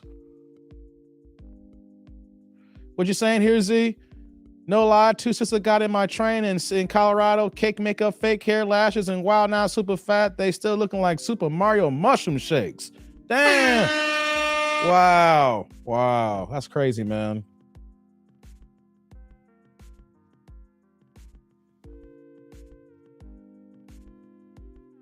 Okay, I'm just scrolling down all these comments here, man. What you say? I think big girls should chase gym heads so they can find motivation to keep them up to help. Man, Bronx, you killing me tonight, man. You wild, man. You wild. What you saying here, honey? I used to work at an elections office. Dangerous job I've ever had. I have so many horror stories. Oh, wow. We get close to the election time. I might want to hear them stories, honey. I can believe. Yeah, Tiffany Cross. I said Cross. It was Tiffany Cross. And here's the thing, guys. Like I said, I'm an independent now. I've been someone who voted Democrat since I was able to vote Democrat. And I voted for Biden. My thing is, if y'all wanted my vote, y'all should have been hollering at me back after Biden got in January. Y'all want me to vote for y'all blue, y'all gotta let me know what my vote means. Like I said, I'm just lowballing. I'm not telling you everything that I've done. I spent over $300,000 in taxes in the 2010s alone. Uncle Sam has pocketed over $250,000 of my money in a decade. And you wanna know something? My vote fucking matters. Yeah. And now that I got a YouTube channel, I feel that I got a voice here. I'm not trying to tell you how to vote. I'm just gonna voice my displeasure right now. On both sides. Let me just keep it a buck. But if I've been voting one political party my entire life and I don't see not one dime, not one penny's been worth it here, you gotta best believe that it fucking sucks and I'm gonna have to look at every single option. I'm sorry. I don't care. I'm gonna look at the ballot and know who's on there and then I make a decision. I'm not gonna say, oh, blue, ... No, can't do that no more. Because if they assume that they have your vote, they're not gonna do anything for you. They already know they got you in the bag, so why would they go out of their way to give you extra? Right? If they know they have to earn your vote, they're going to have to do something for it. They don't do nothing because they think they already got our vote. No, you need to come before vote time. You need to come during election time, and then you got to come after election time. That's the problem. They're not coming. They don't care about us. They just assume we're going to vote for them. Both sides are inherently racist. They do their janky racism in different ways. One side panders to us. The other side just says, we let you know how we are. You choose. Hey, man. Just saying. As Jim Spelling Richie said, black people need to vote out of interest over party. Exactly. Interest over party. Hey, man. I got people who depend on me now. I have responsibilities. I know I have resources. So I have to make sure that my vote's not just for me. My vote is a trickle down with my entire family. My moms, my daughter, my nieces and nephews, my family, all that stuff like that. They all impacted. It's not just me, one person. I'm 22, 23 years old. It don't matter. And I'm just fresh out of college making like $52,000 a year. No, I'm a family man. Yeah, like I said, interest over party. We shouldn't speak going blue. Look for the person who's going to rock with you, especially in the local elections. Yeah, hit that like and subscribe, Z. Yeah, exactly. Let me see, y'all saying a lot here. Man, Z, you've been on that train since yesterday, man. I don't know how you do this train, man. I did a train ride one time to New Orleans. Man, almost 20 years ago. You will never get me on a cross-country trip on the train no more, Z. You better than me. I'm hopping on a plane if it's got to take more than a few hours, man. Only time I take the trains to go downtown to work when you was at Union Station, where I actually work in the city. That's the only train. That's locals, baby. You better than me, Z. But I hope you have a good time, man. Let's see. What else we got here?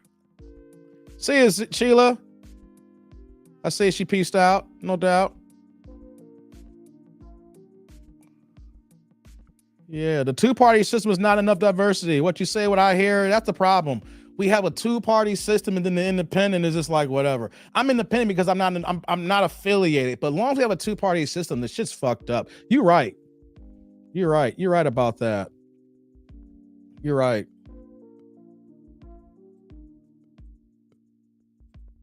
The Biden administration has been the most productive in 30 years. Not for me. Not for me. I'm sorry. I hate to say this here. If you look at all the policies that's been put in place here, I haven't benefited from it. I'm one individual, but I know a lot of individuals like me don't benefit with everything that's happening right now.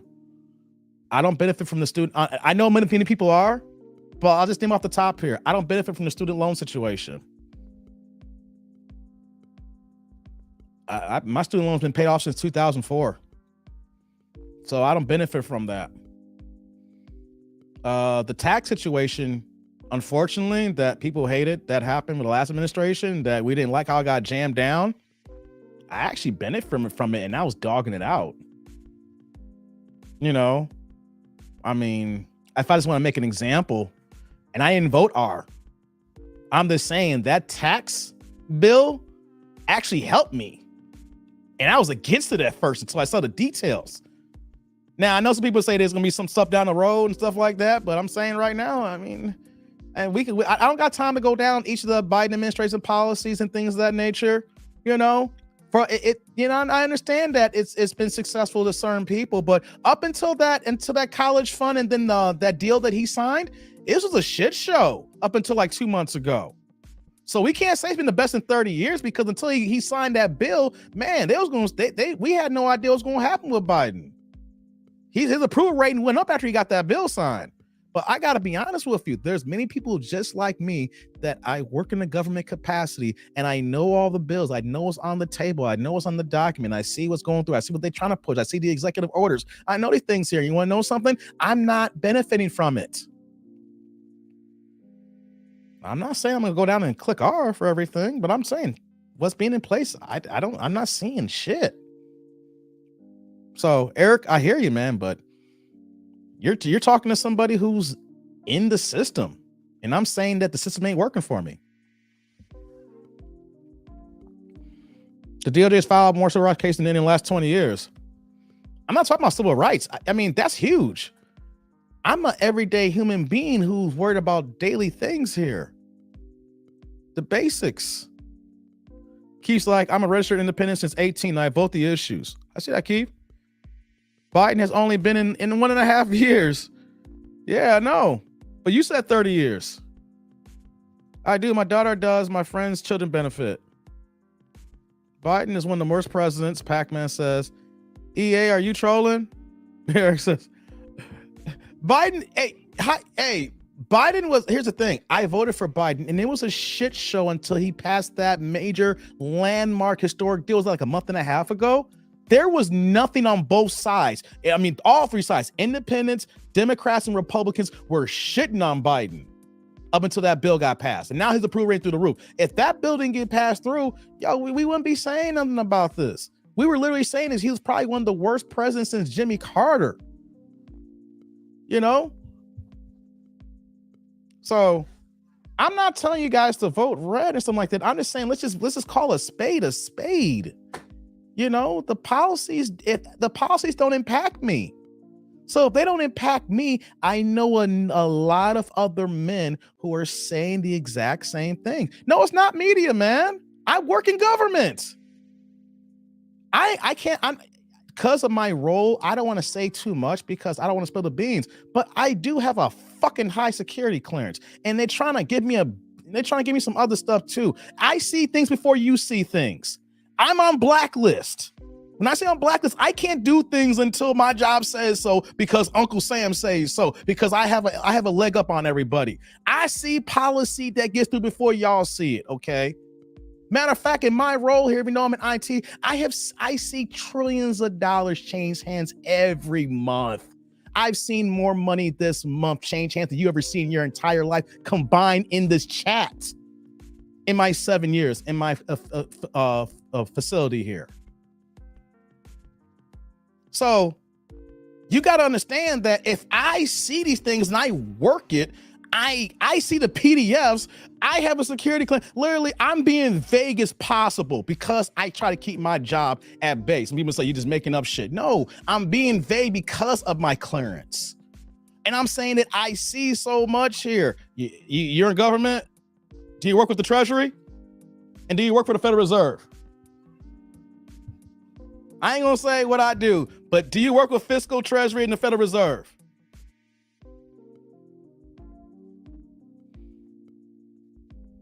Because anybody can work for the government, but what level of government are you in? Not disrespecting you, Eric. I'm just saying, if I'm telling you that if I see hundreds of $millions less than a half hour, I see trillions of dollars a month. My mindset's a little bit different these days. That's all. That's all. You know, and then on top of that too, I wish that Biden was a little bit fucking younger. He's shaking hands with himself. I voted for the man. He's shaking hands with himself. I don't say what I do. I know. I work in IT, but it's a different. I'm in business, and like I said, I'm in a privileged position, and I don't disrespect that. I don't disregard that. This election's about democracy. Eric, I hear this. All these people are old. Yeah, he's shaking hands with himself. We could say about democracy all day long. You want to know something, guys? Let's keep it a buck. When it comes to the grand scheme of things, the major issues that really impact Black people are not really being discussed. From a monetary standpoint. Monetary. That's where I stand nowadays. Monetary. When I say monetary, the money that impacts us day by day. Right? Right? You know, because at the end of the day, what's more important to every single person? The cash dollar bills that you got to spend to pay your mortgage, your rent, your taxes, your water bill, your electric bill, all these things. I'm be very vague. I got to be, unfortunately. When I have the ability to quit my job, you know, if I ever get a chance to quit, I'll be able to talk about what I do, and y'all know. I wish for the day I can go truly full time on YouTube where this is my sole case of income and I can really talk. Until then, I can't. I ain't trying to get in trouble. I can't ruin my stuff here. I could be very vague as possible, but to the degree you guys got to understand that I moved this way for my entire life, and this doesn't happen overnight. This was an erosion, clear erosion of faith of what I had in our policies, things of that nature. And then I realized that the game is all about business. They only care about the black man for the vote. They're not going to give black men anything. So, Eric, even though you say democracy for who? Ain't democracy for the black man? Ain't no democracy for the black man. We can talk about civil rights bills being passed, stuff like that, but what real civil rights bills are being passed? You still can't put a lynching bill out there. Come on now. I don't want to hear about civil rights. I'm not trying to get on you, Eric. I just don't want to hear about civil rights and democracy when lynching cannot be considered a federal hate crime the way they got it down. Every time they try to put that on the books, the shit gets shot down. I don't care if Republicans are shooting it down or you can't get enough Democrats to vote when you have the Democrats who have the votes right now. It's not a democracy for the black man. I'm sorry.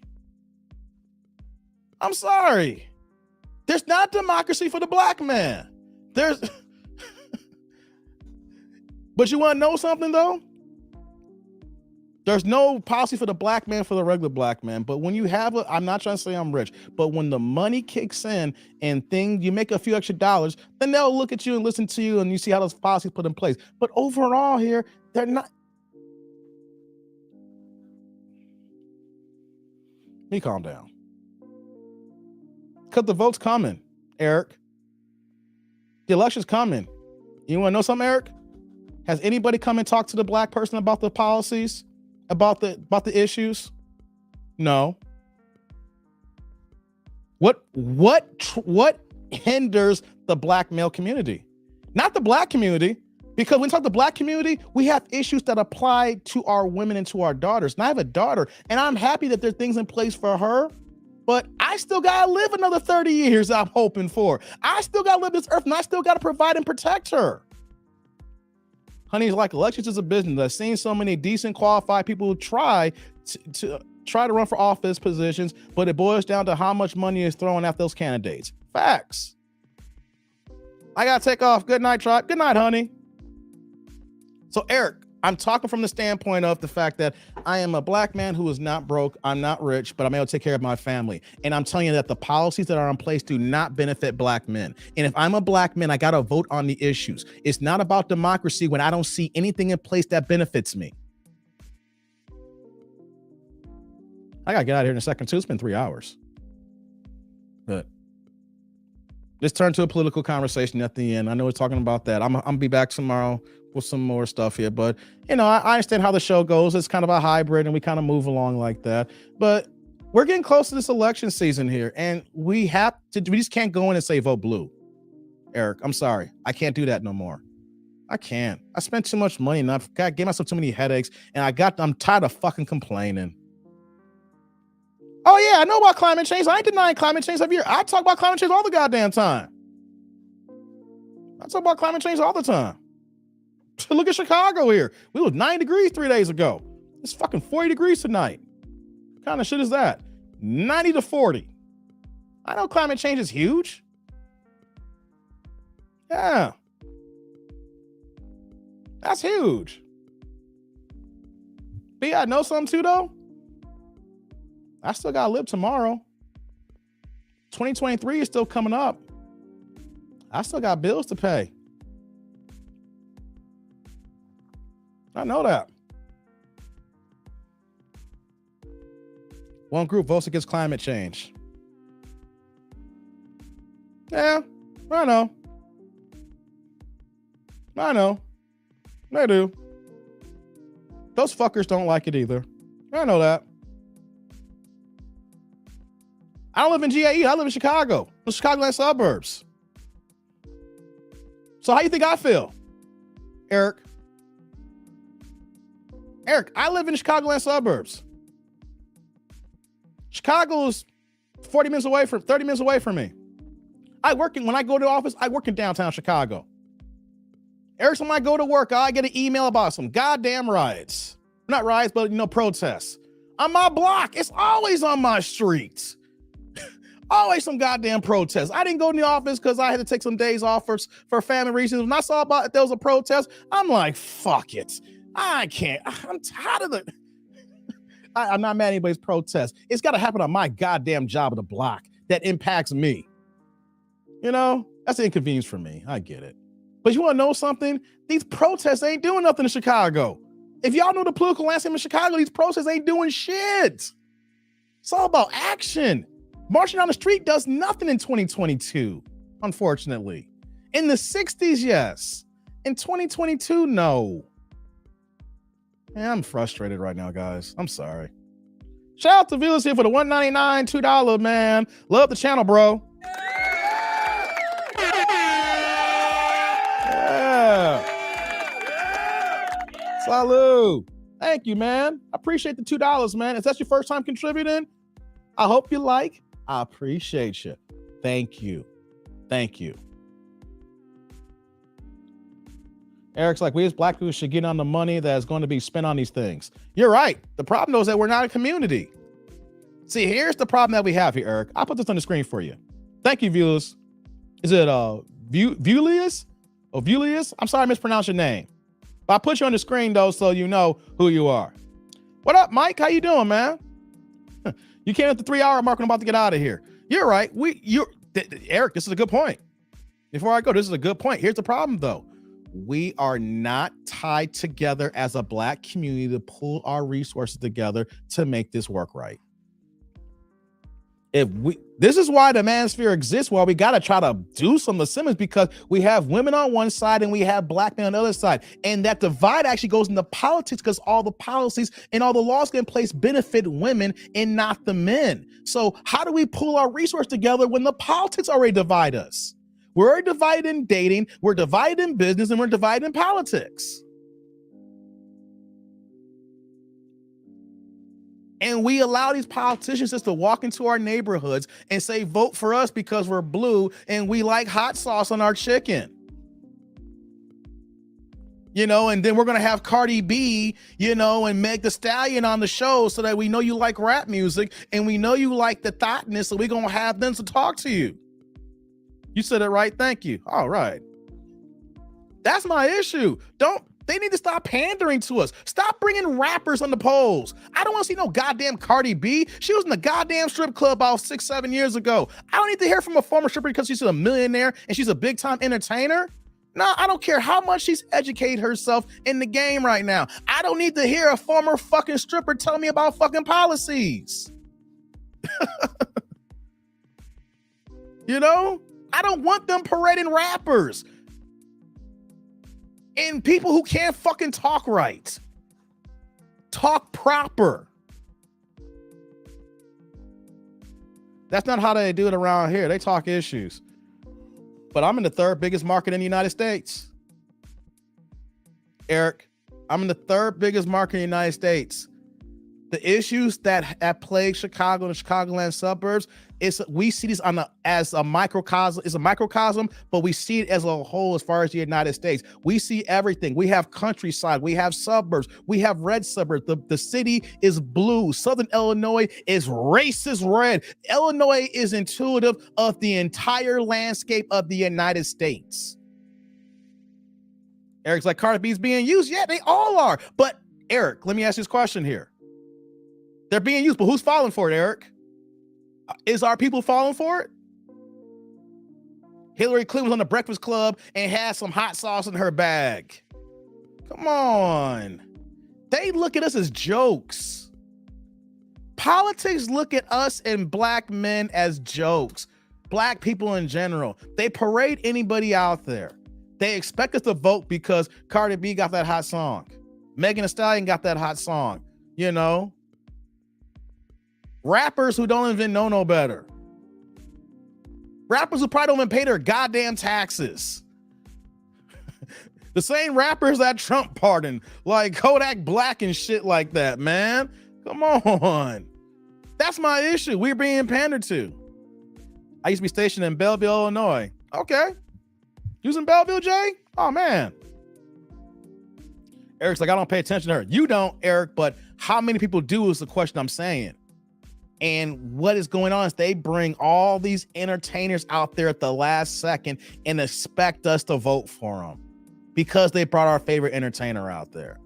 And I'm just saying, I just won't fall for banana tailpipe anymore. Don't bring me no rapper. Don't bring me no actor. Don't bring me no woke person that tells me vote or your life is going to end. No, don't fearmonger me into my vote. How about you talk to me last January, last February, when everything was, when the elections were over and things you're settled in place, and then you're talking about the issues to get in place. No, they do that in other communities, but when it comes to us, they wait for the last 2 months and then they put it all on display. One big ass clown fucking show. I hate that. Like, we get old. When I was younger, I used to love that. I was like, yo, look at this. They got this. They got Diddy. Vote or die. Remember that? Diddy says vote or die. Come on, man. I don't want that. We're grown adults. I need the issues. And they know us as black people. We're so fucking simple. They can throw anybody on the stage and we're going to be so happy and vote for it, whatever it is, even though we don't know the issues. I'm sick and tired of, I call spin action. When you sit in the chair and they spin you a million times and you get so dizzy and you can't stand and you don't know what you're doing. Like, oh my God. Oh, I call that spin action. That's what the politics do to us. They spin us in the chair so much where we're dizzy and we're just all over the place and we're fumbling. Oh, the satellite communications tech. I hear you. What issues matter? I know it though, Eric. We might have to do another live stream on this one. It's already 3 hours, 16 minutes. If I answer that question, Eric, we'll be here till fucking 1 a.m. We'll be here till 1 a.m., Eric. I think, hey, Eric, how about this here? Eric, you've been down for the cause since Jump Street.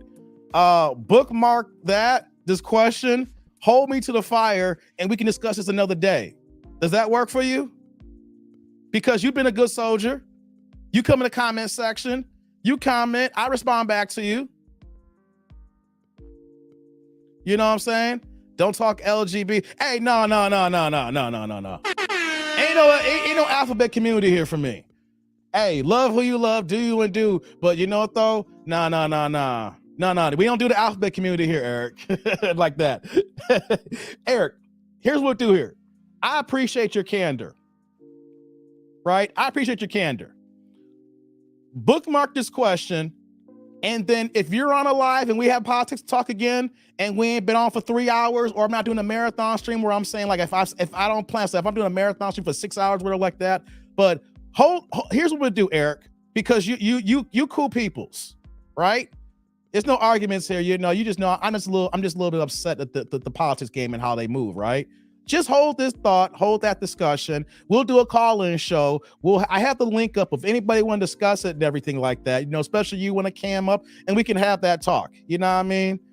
If this was like an hour ago, we could probably jump into that. I know if I start this, I'll be here for 5 or 6 hours and I'm trying to watch the fight tonight.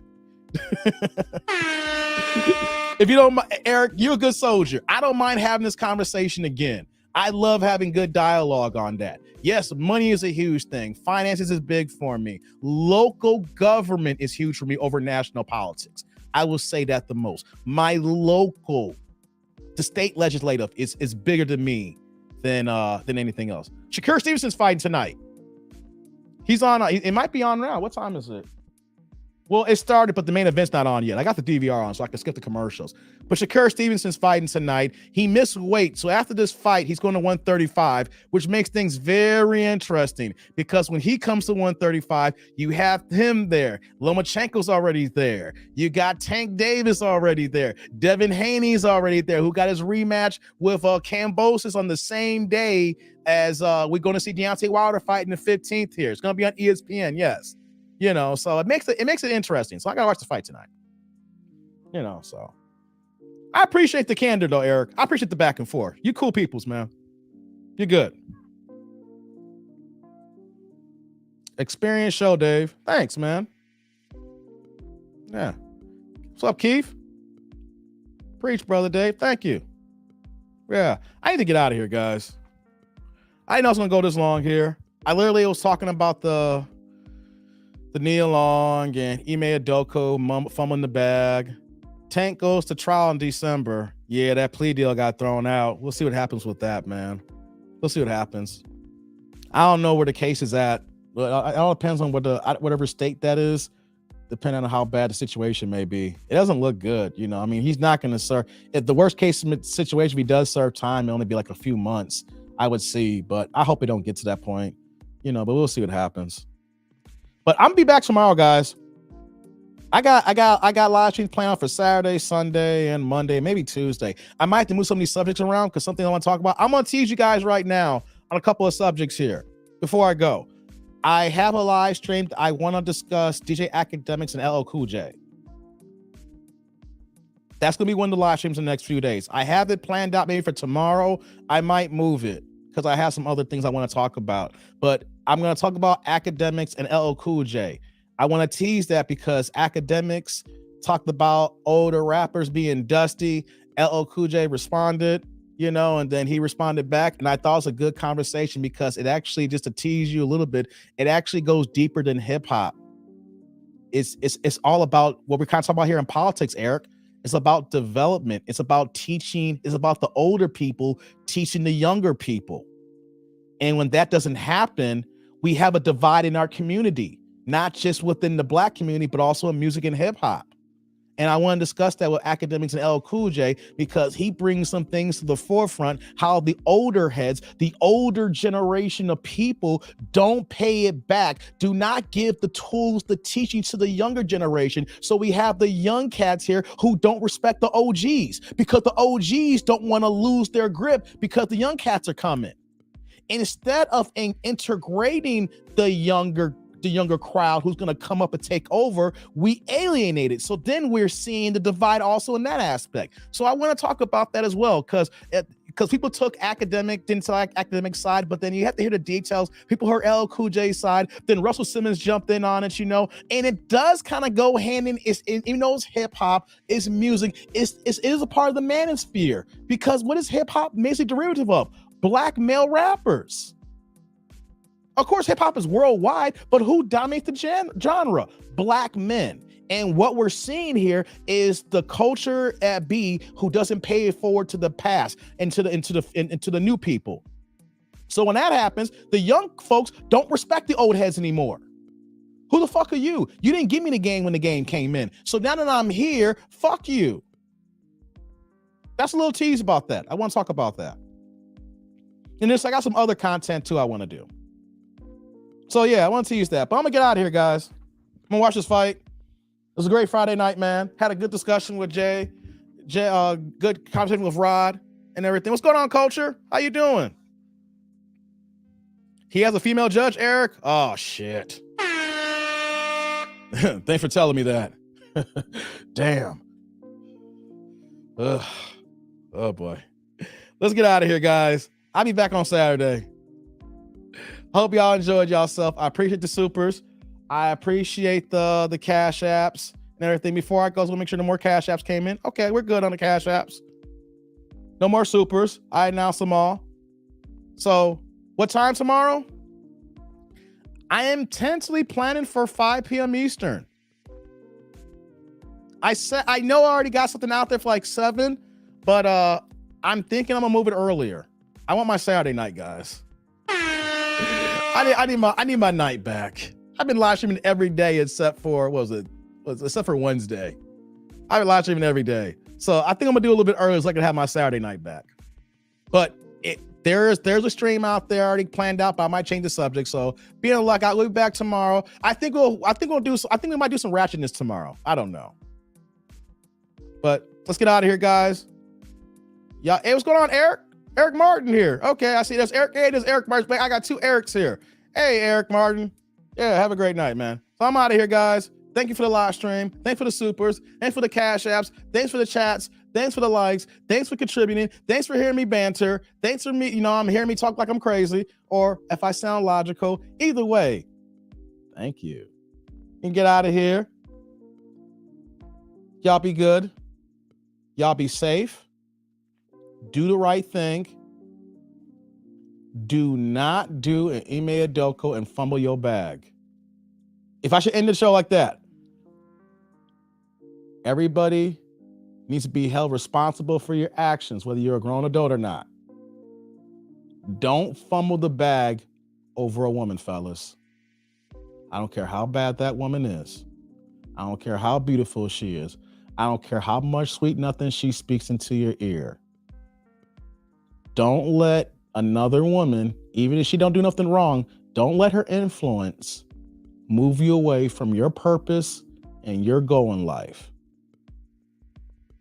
So I'm out of here, y'all. Until next time, I'm that dude named Dave. See y'all later, YouTube world.